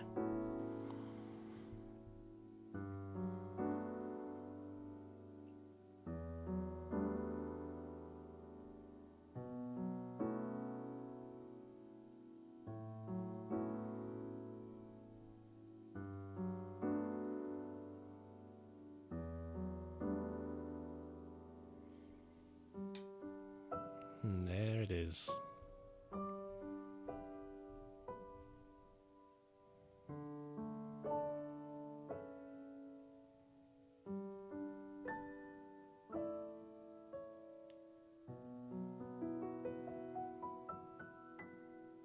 Ah,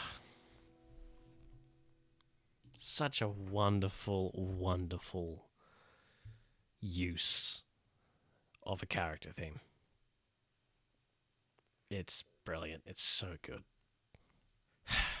I chose a good jumper to wear. All right, I think I might call it there. I think that's a good point because we're halfway through Volume 9 now in terms of the score. So I'll wrap up this bit here, and then I'll go to sleep now because I am tired, and I'll finish it up when I wake up. So we still got like 16 more tracks to go. So yeah, cool. Okay, I'm back to finish off the score. But yeah, let's just keep going with this because I'm very excited. So we're moving on to Chapter 6 now, starting with Catching Up with Old Friends. Credits are Peter Jones, Casey, Lee Williams, and Martine Gonzalez. I'm actually curious which part of this is Casey's. I don't immediately remember any part of Chapter 6 that was like obviously Casey, you know? So let's find out.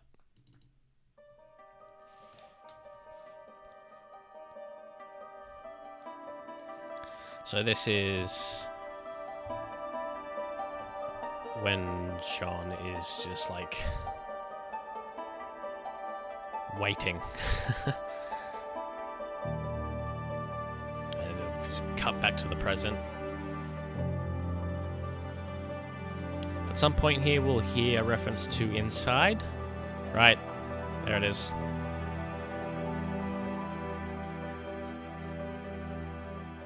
So that's fun. As far as I know, that's the only time we hear a reference to Inside in the score. Kitty cat!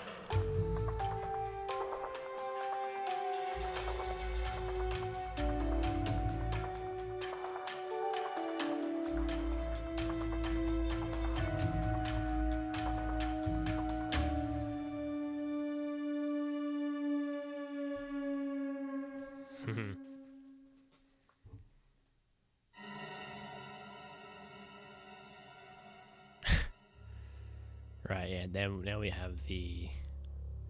Just before we head into the Thunderstorm. The confrontation between the cat and John, basically. Ooh.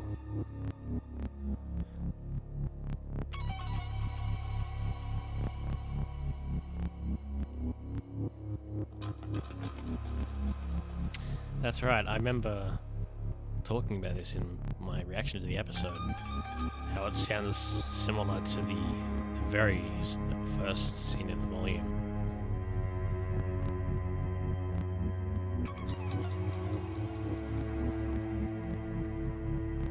Is that a little bit of choir?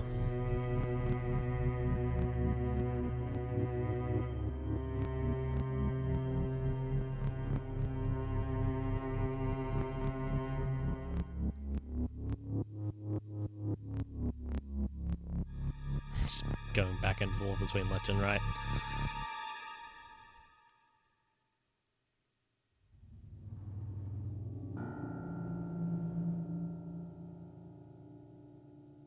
That's a very, very short little bit right at the end. I've got no idea where that is. I'll find out when I make the score videos.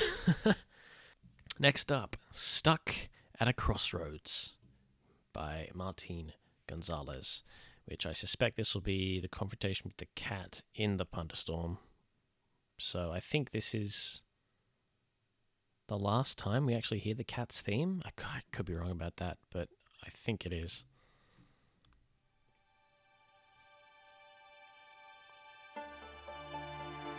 Oh, no. Not yet. Well, we'll probably hear it towards the end of this, but this is the... What is this? We're heading into the, like, flashback with Alex and Lewis at some point here.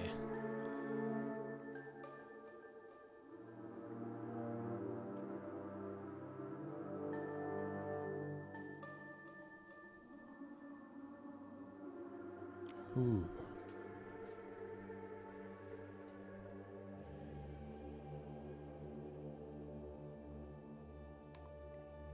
Ah, so yeah, they included this in. And now that I'm hearing it clearly, yeah, it is a separate.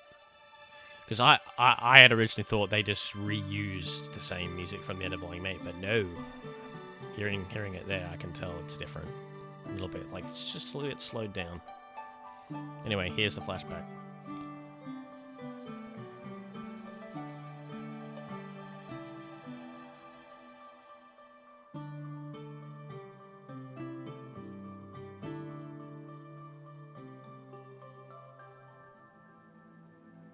Now, this bit I'm paying attention to because I think this thing that we're hearing right here comes back in chapter 10. Very briefly. I could be wrong, but it sounds very similar.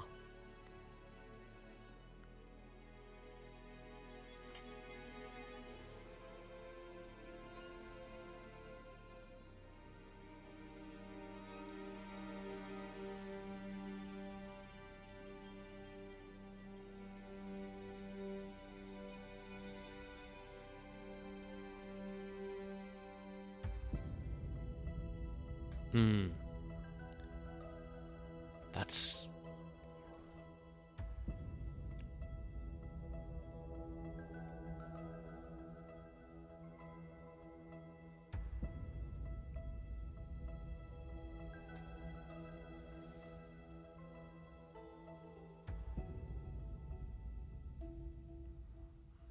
I love that. You can probably tell I'm starting to get my like detective hat on. Just looking for stuff. Alright, next up. It Was the First Thing I Saw by Martin de Lima. Ah, okay, so here we go. Here's the cat's theme.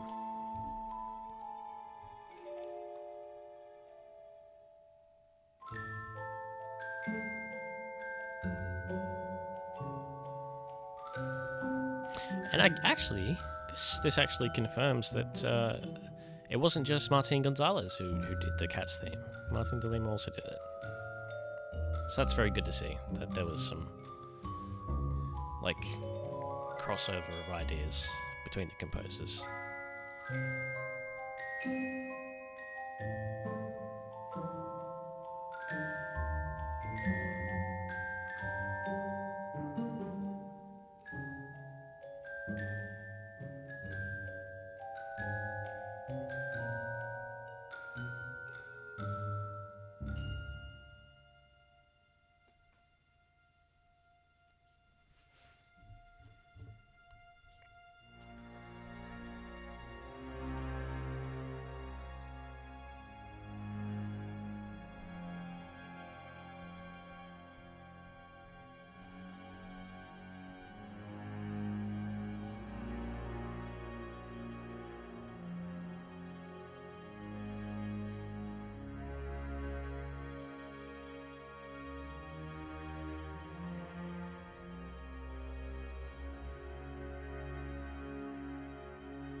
And this is, well, the final bit of Chapter 6. Which we heard in one of the trailers. Actually, I can't remember whether it was the first one. I think the very first trailer we ever got of Volume 9 was included this.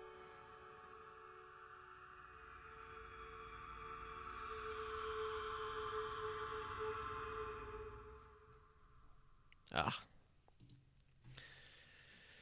Cool. Spooky. Okay, now we're moving on to Chapter 7, starting off with I'm late! And then in parentheses, the Paper Pleasers Village. I'm excited for this one because it's a bop. And it's by Martin Gonzalez and Martin de Lima.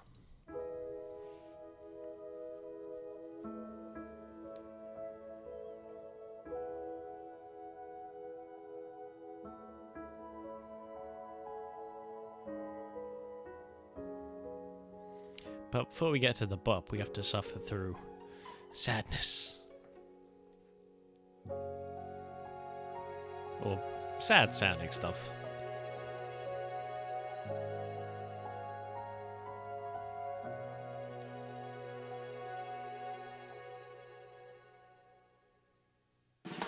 Yeah, dude, here we go. I'm really excited to hear this.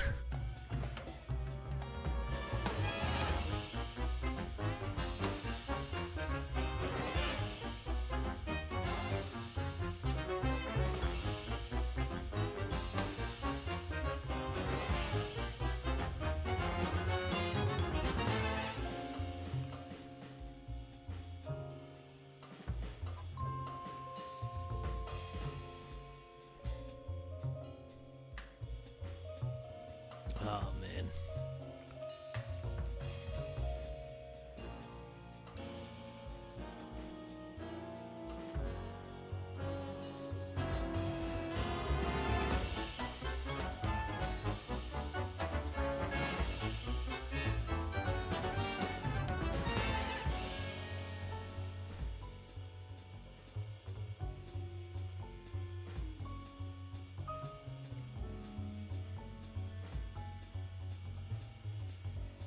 What a fun cue.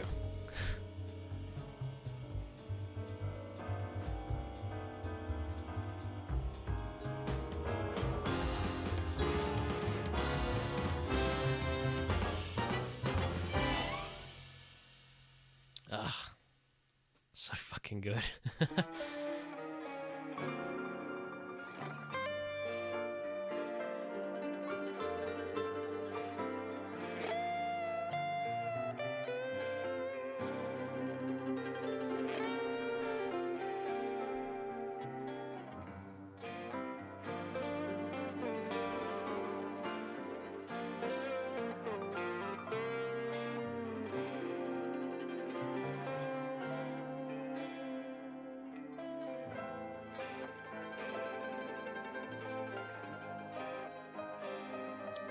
I like how we're keeping the sort of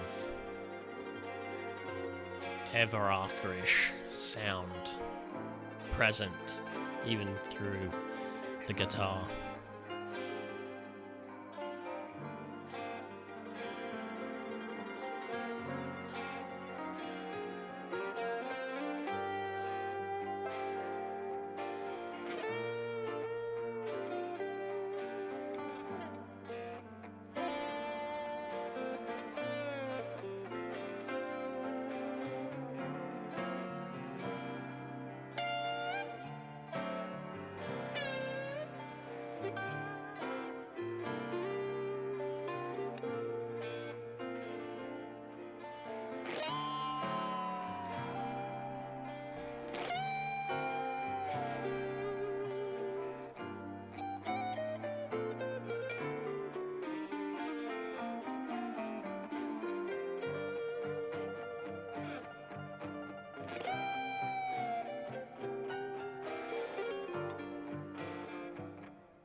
Okay. Moving on, we have the to-do list by Martin Gonzalez. So, yeah, this bit. Which, if I remember correctly, has something that I wanted to pay attention to. I don't remember exactly what.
This bit.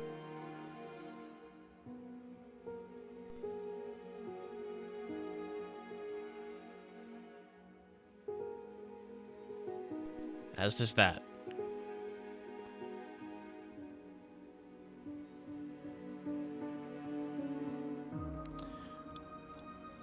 I've got a feeling that is a reference to something. I just can't place it.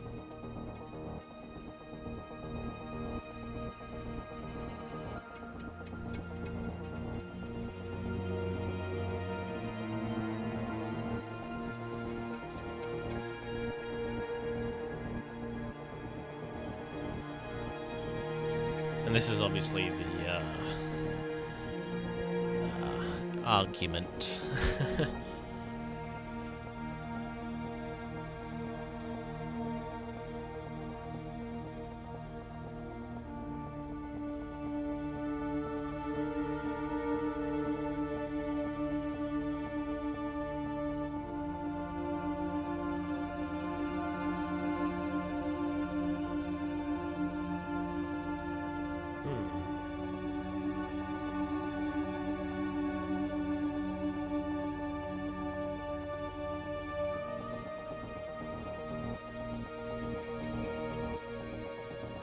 I just had like this stinking little thought that maybe there was something hidden in there.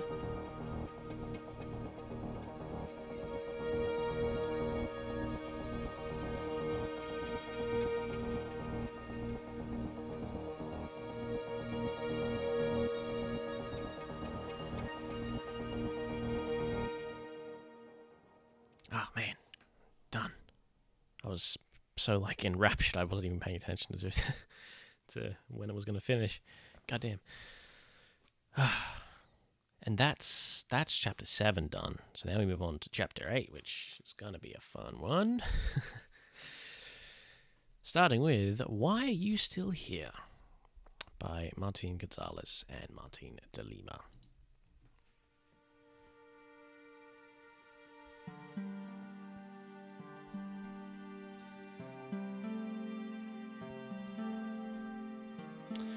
I don't think I actually remember this one all too well.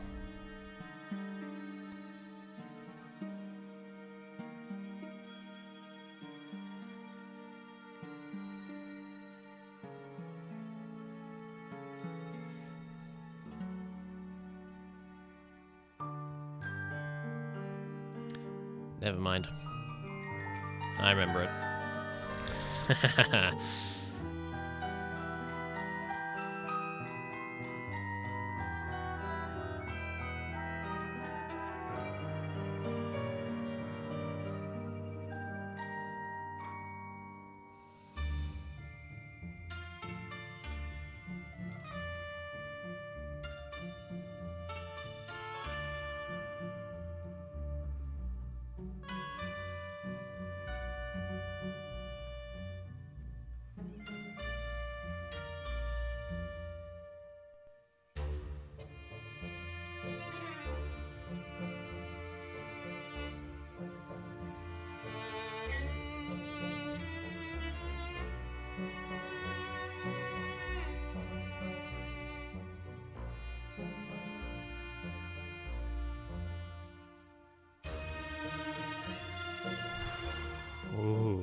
throughout this whole thing, you can sort of like...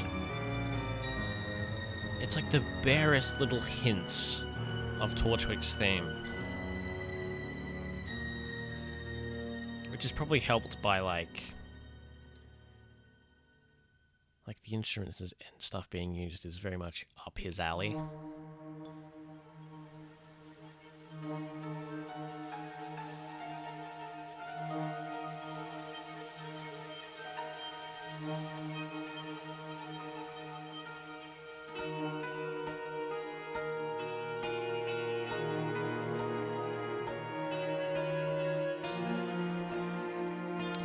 That sounds familiar.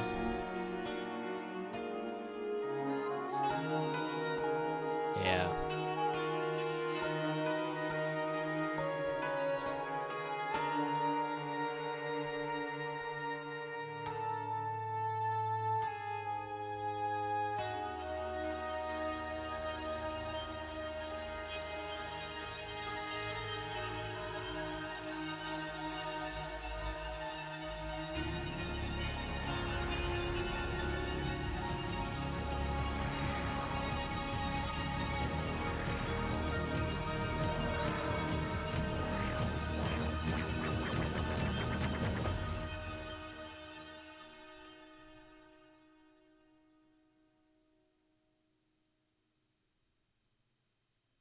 Ah, man.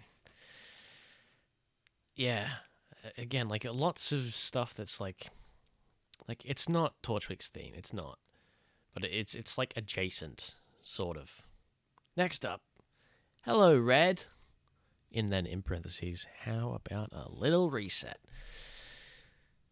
Martin Gonzalez and Casey Lee Williams. Now, unlike the one earlier that has Casey credited, and I have no idea what part of that she did, this one is quite obvious. So.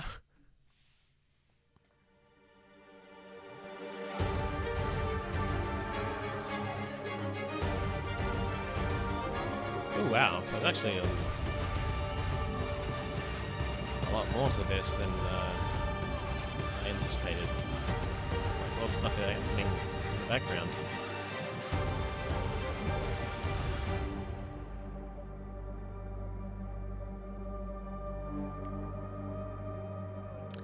There she is.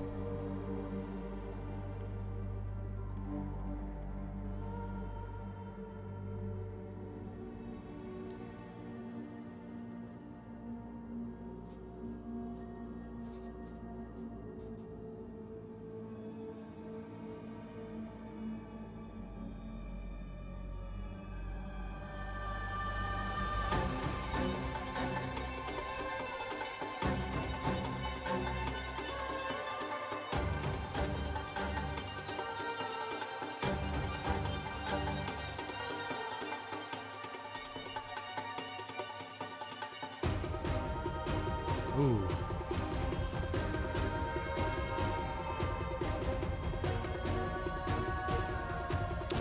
Man, I really like that.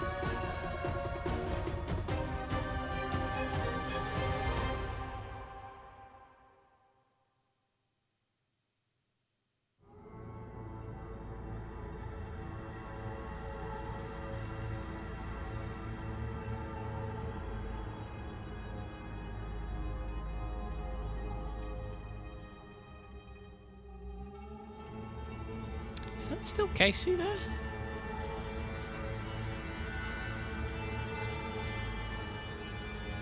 Can't tell.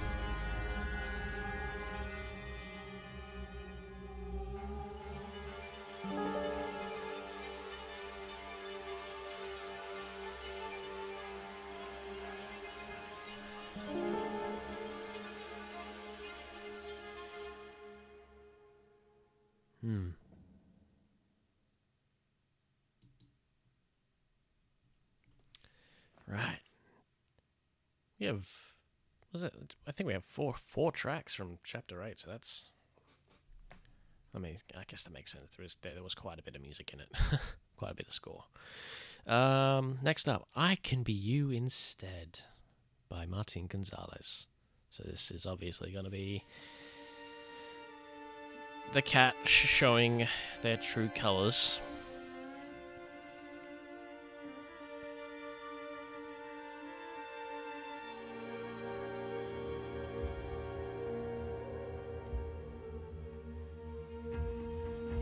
Or not yet, actually.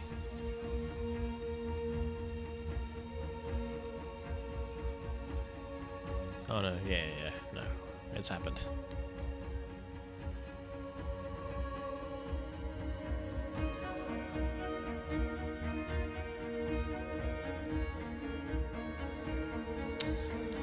Is that the same thing that we hear in Chapter 9?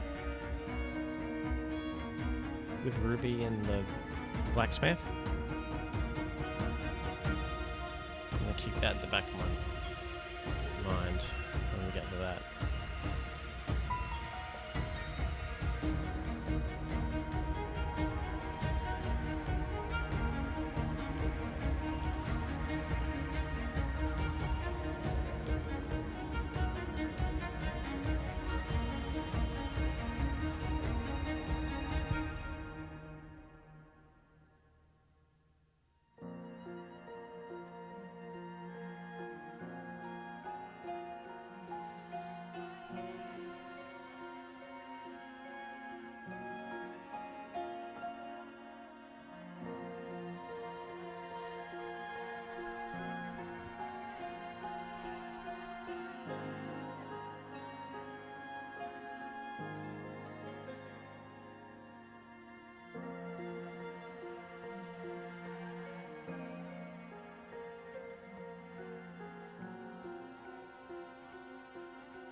I wonder if there's any very, very subtle red like roses in that. Because there's like a couple very, very distinct points where I'm just like, was that? No. Well, was it? Alright. Now we move on to This Body Will Do by Martin de Lima and Peter Jones. So this is obviously when the cat and Neo fuse.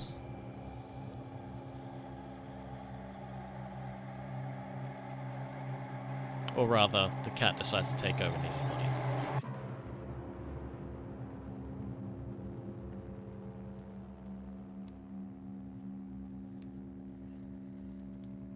Which I'm excited to hear the bit that happens after that happens, because we get Neo's theme there. That's what we're hearing right now. I don't remember this at all.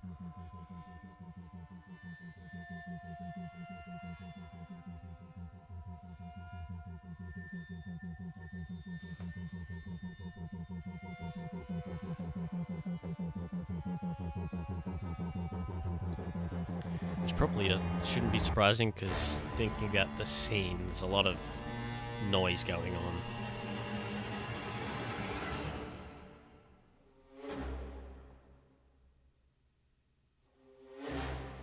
Yeah.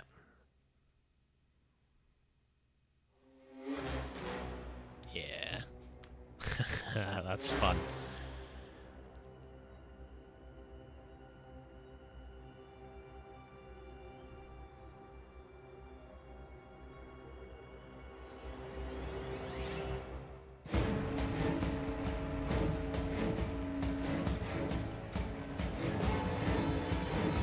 Like this, for example. This you can't really hear in the show, because there's just so much other sound happening. Now, right here. Yeah, this is Neo's theme.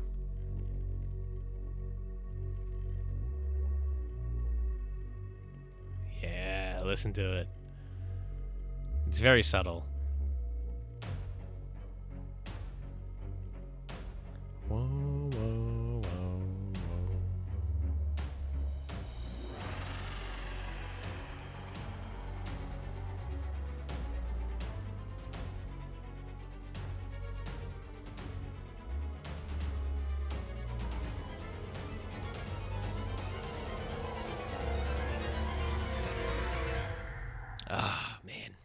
It's very subtle, and I understand if you can't really hear it. But let me hang on. I'll pull it up again.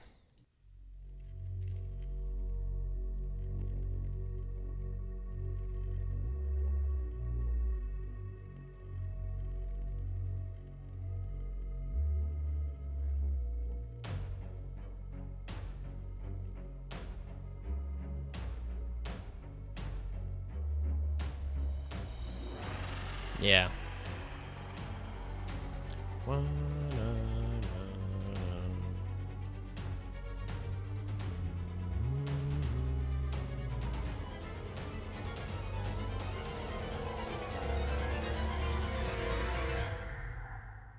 Yeah. If you still can't hear it, go watch Neo's leitmotif video and then listen to that, or you can wait until I update Neo's leitmotif video, which should happen in like, I don't know, maybe at some point over the next couple weeks. Anyway, that's chapter 8 done. Next up, chapter 9, starting with It's Not a Place You Go by Martine de Lima and Peter Jones.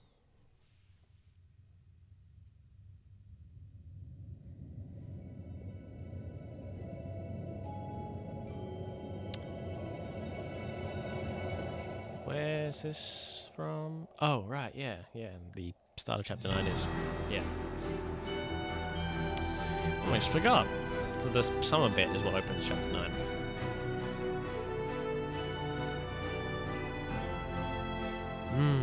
That's pretty. What do we hear after this? Should we go straight to the tree after this? Because we hear quiet in between. Is this when we get to the tree?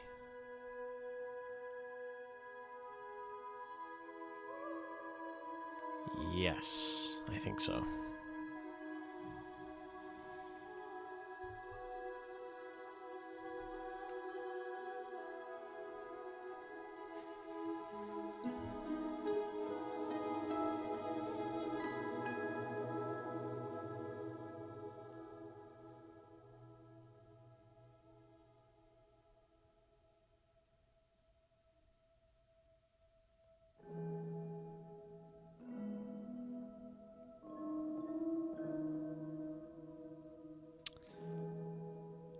Oh, I wonder if that's the same idea from the Herbalist. It sounds very, very, very similar. And it would make sense, because it does seem to be Martine de Lima doing this cue. Yeah, I'm gonna have to go back and compare them. But I think that might be intentional.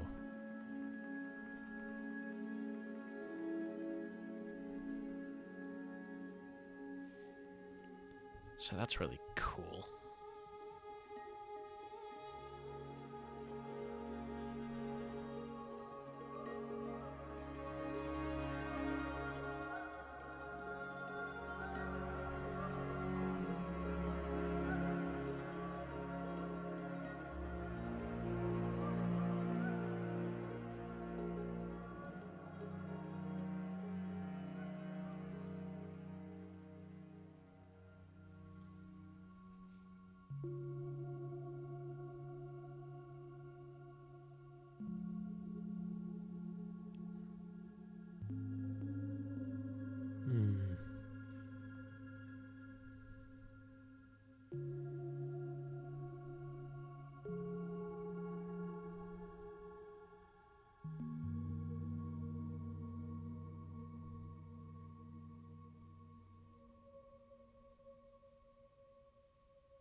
Ah, yeah, this is when we see the door.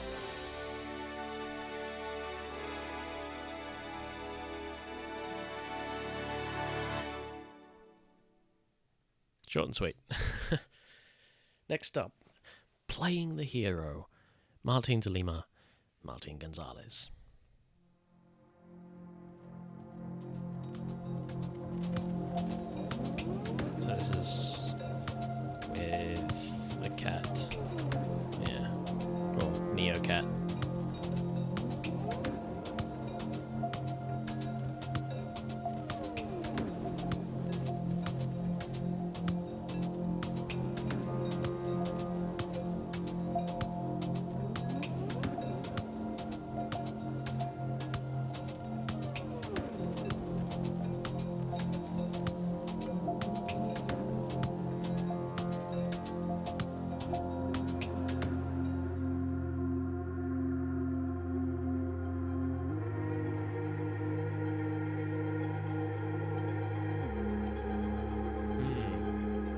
wonder if that's the same or similar, like, chord progression to what we heard in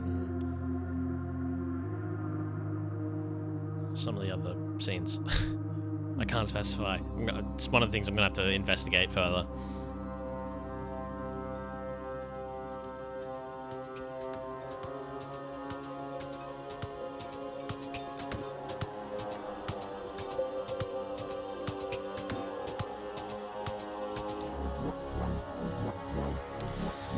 There's Martin Gonzalez's synth. Wop, wop, wop, wop.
Oh man, I was expecting it to go into the... Oh, okay.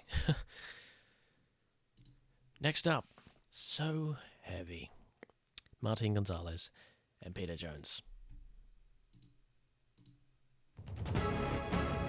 Ah! Intensity!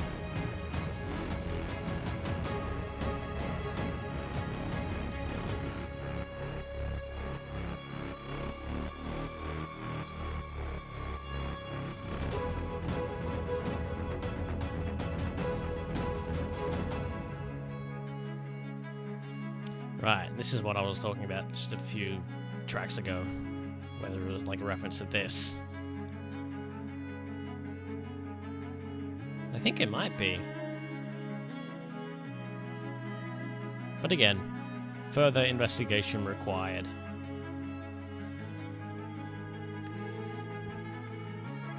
Oh, listen to that.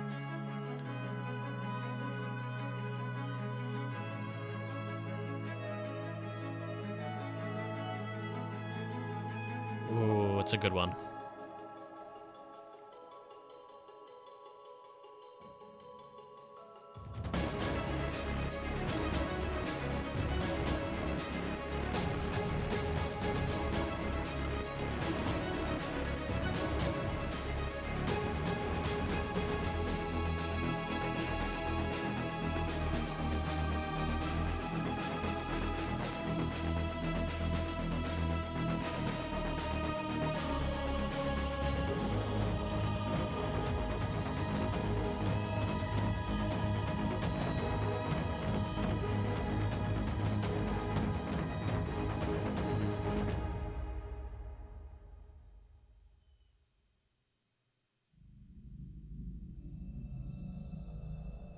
So, yeah, this will be Peter's cue,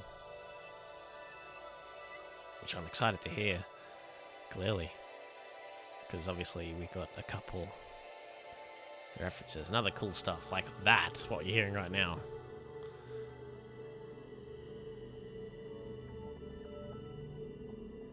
Oh yeah, listen to it.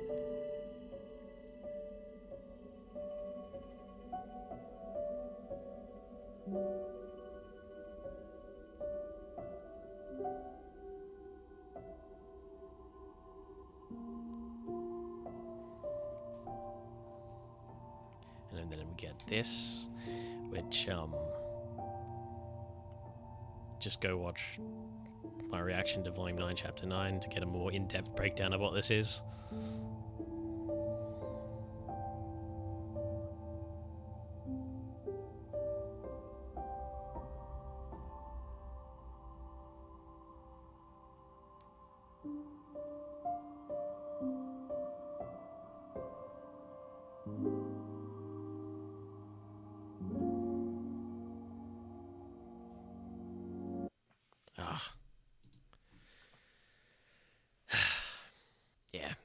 Great. Next up, Not Your Typical Mission, Martin Gonzalez. So this is obviously the Summer and Raven scene from chapter 10.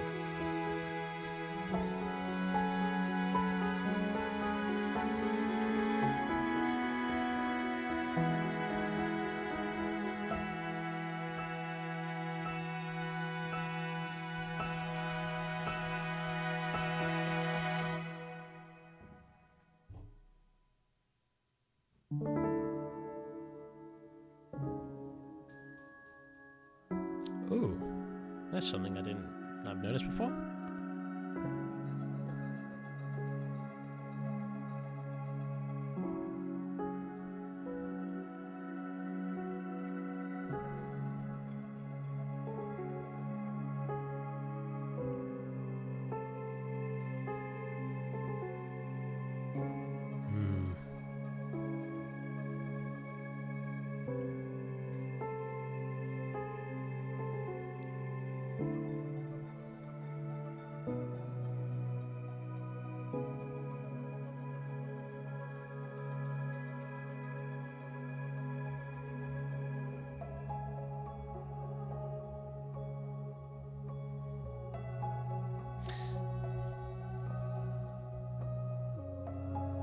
I feel like that's something we've heard before as well.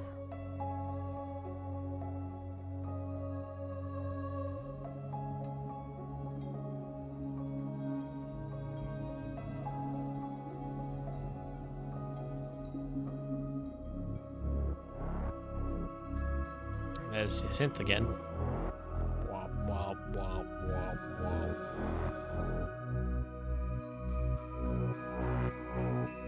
Yeah, that. Where's that from? We've heard that before somewhere. I think chapter 2, maybe. Ah, yeah, lots of stuff to investigate with these last few episodes. Next up, Burn the Leaves, also by Martin Gonzalez.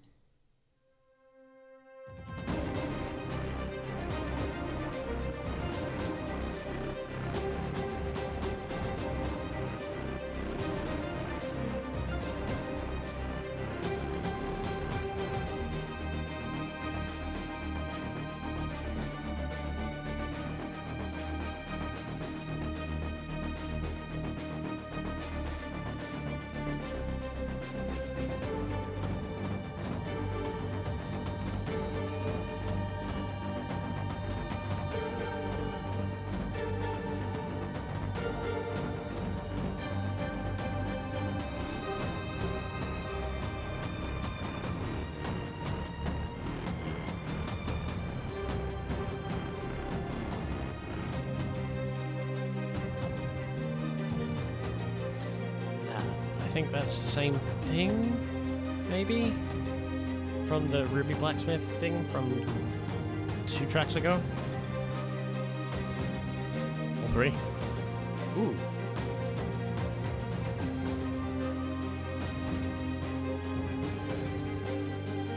That wasn't the cat's theme, was it? That might just be wishful thinking on my part. But maybe. I hope it is. But, yeah. Maybe not. Maybe not. I don't know. I'm losing my mind. Because we are approaching the end. We've got three more to go. Next up. Maybe That Girl Is Enough. Martin Gonzalez. Casey Lee Williams. This one's going to be an emotional one, I think.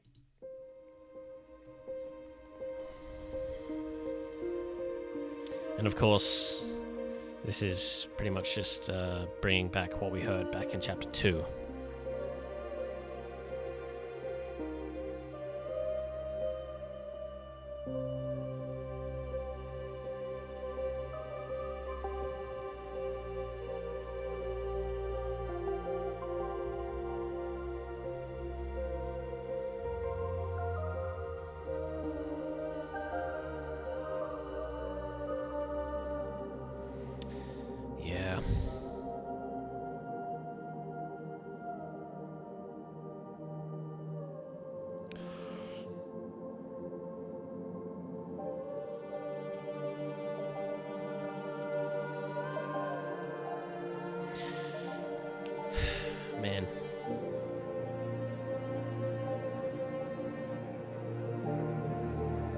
Ugh.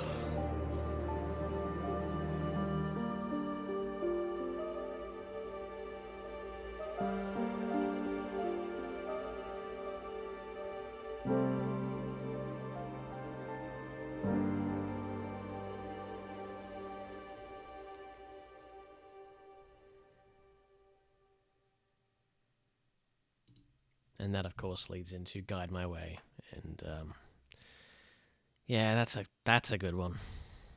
That's probably in my top 5 in terms of musical moments from this volume. Which reminds me, I'm gonna have to put a list together for this now that the soundtrack's out, because I've got all my lists for 1 through 8. I mean, obviously the Volume 1 video just came out, so that's neat. But yeah, I've got to make a list for Volume 9 now. That should be fun. Anyway, second to last, A Happy Dream I Can't Remember. Martin Gonzalez.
I'm just, all it does is make me think of the scene, you know? And just,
yeah.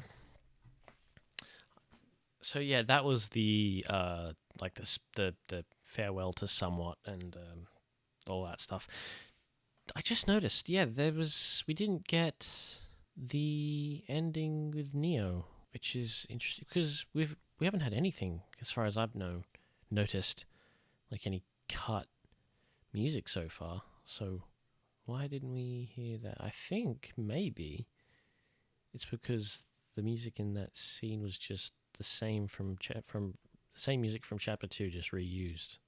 Unless it's somehow in the next track, which I don't think it is, because this has all been in chronological order. Anyway, here we go. The final track, True Balance. In parentheses, when you are needed most. Obviously very excited for the end of this one, because, you know, you know why.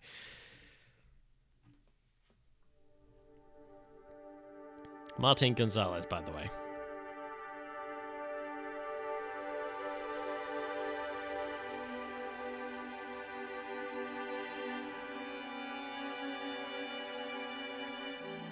So this is the origin of the gods. all that stuff.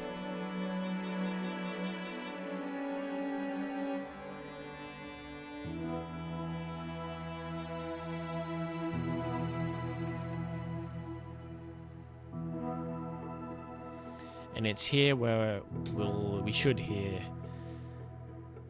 the thing from chapter 6 that I was pointing out that comes back in chapter 10 during the Alex and Lewis flashback thing.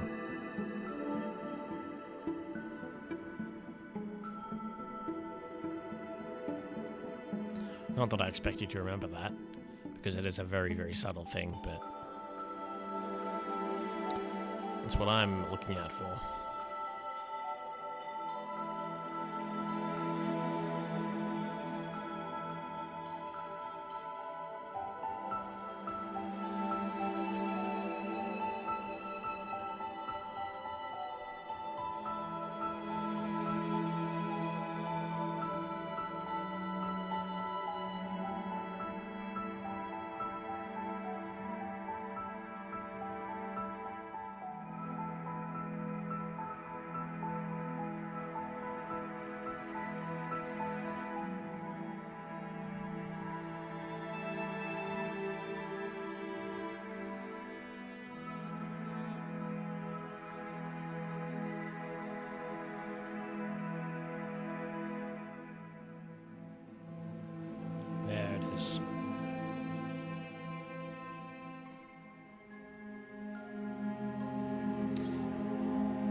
It sounds almost identical.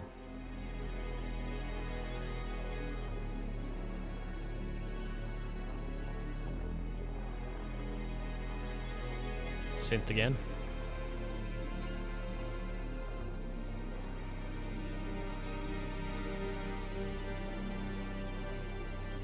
I should think about giving it like a fun name, like the Martine synth or the Gonzalez synth.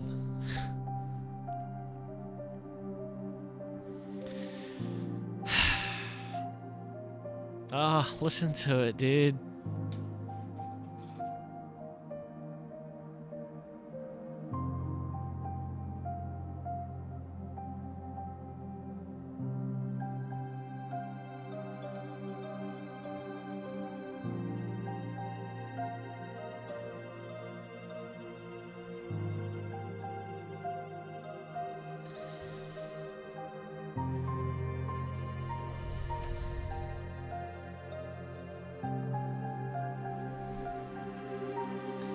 Those of you who watched my top 15 musical moments from Volume 1 would know that my favourite version of This Will Be the Day was from Volume 1, but I think it's been replaced.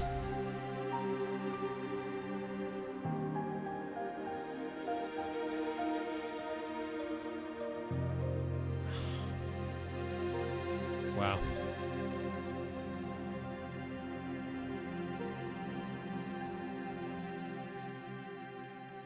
So wonderful.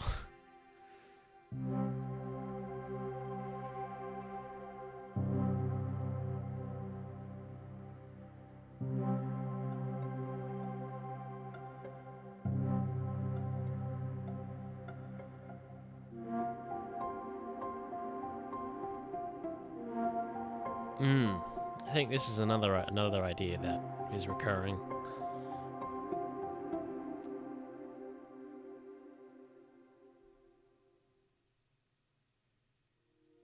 And here we go. The last one. The last cue.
Ah!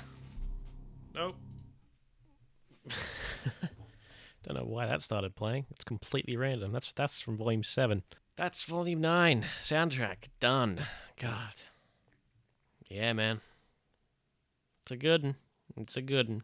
Personally, like, I don't think it's gonna hold much of a candle towards some of the others, just because of how I enjoy music. But it's still so fucking good. And they all did such a good job. Casey, Martine, the other Martine, Matthew, Peter. They did good. They did real good. Right, so now that I've finished my initial listen, now I'm going to listen to it a bunch more because I've got to make my score videos and then update any of the leitmotif videos. So which ones will be getting updated? I think like Ruby's will be getting updated. Penny's will be getting updated. Neo's will be getting updated. I think I might also update Winter's because there's one from Volume 8, a pretty big one from Volume 8 that I missed and forgot to put in Winter's last leitmotif video, so might update that one as well. And then in terms of new stuff, that's where the majority of my I guess effort is going to go, because obviously we have the cat and then the others, which I've got to figure out. You know, I've got to figure out like which ones and how I'm going to present them in a leitmotif video, because it's the difference with them is like there's not really anything immediately obvious that they represent, you know. So maybe I'll just combine them all into one little video, just like Volume 9 motifs and just like stuff like that. But I don't know. We'll find out, or you'll find out in probably a few weeks or something. I don't know.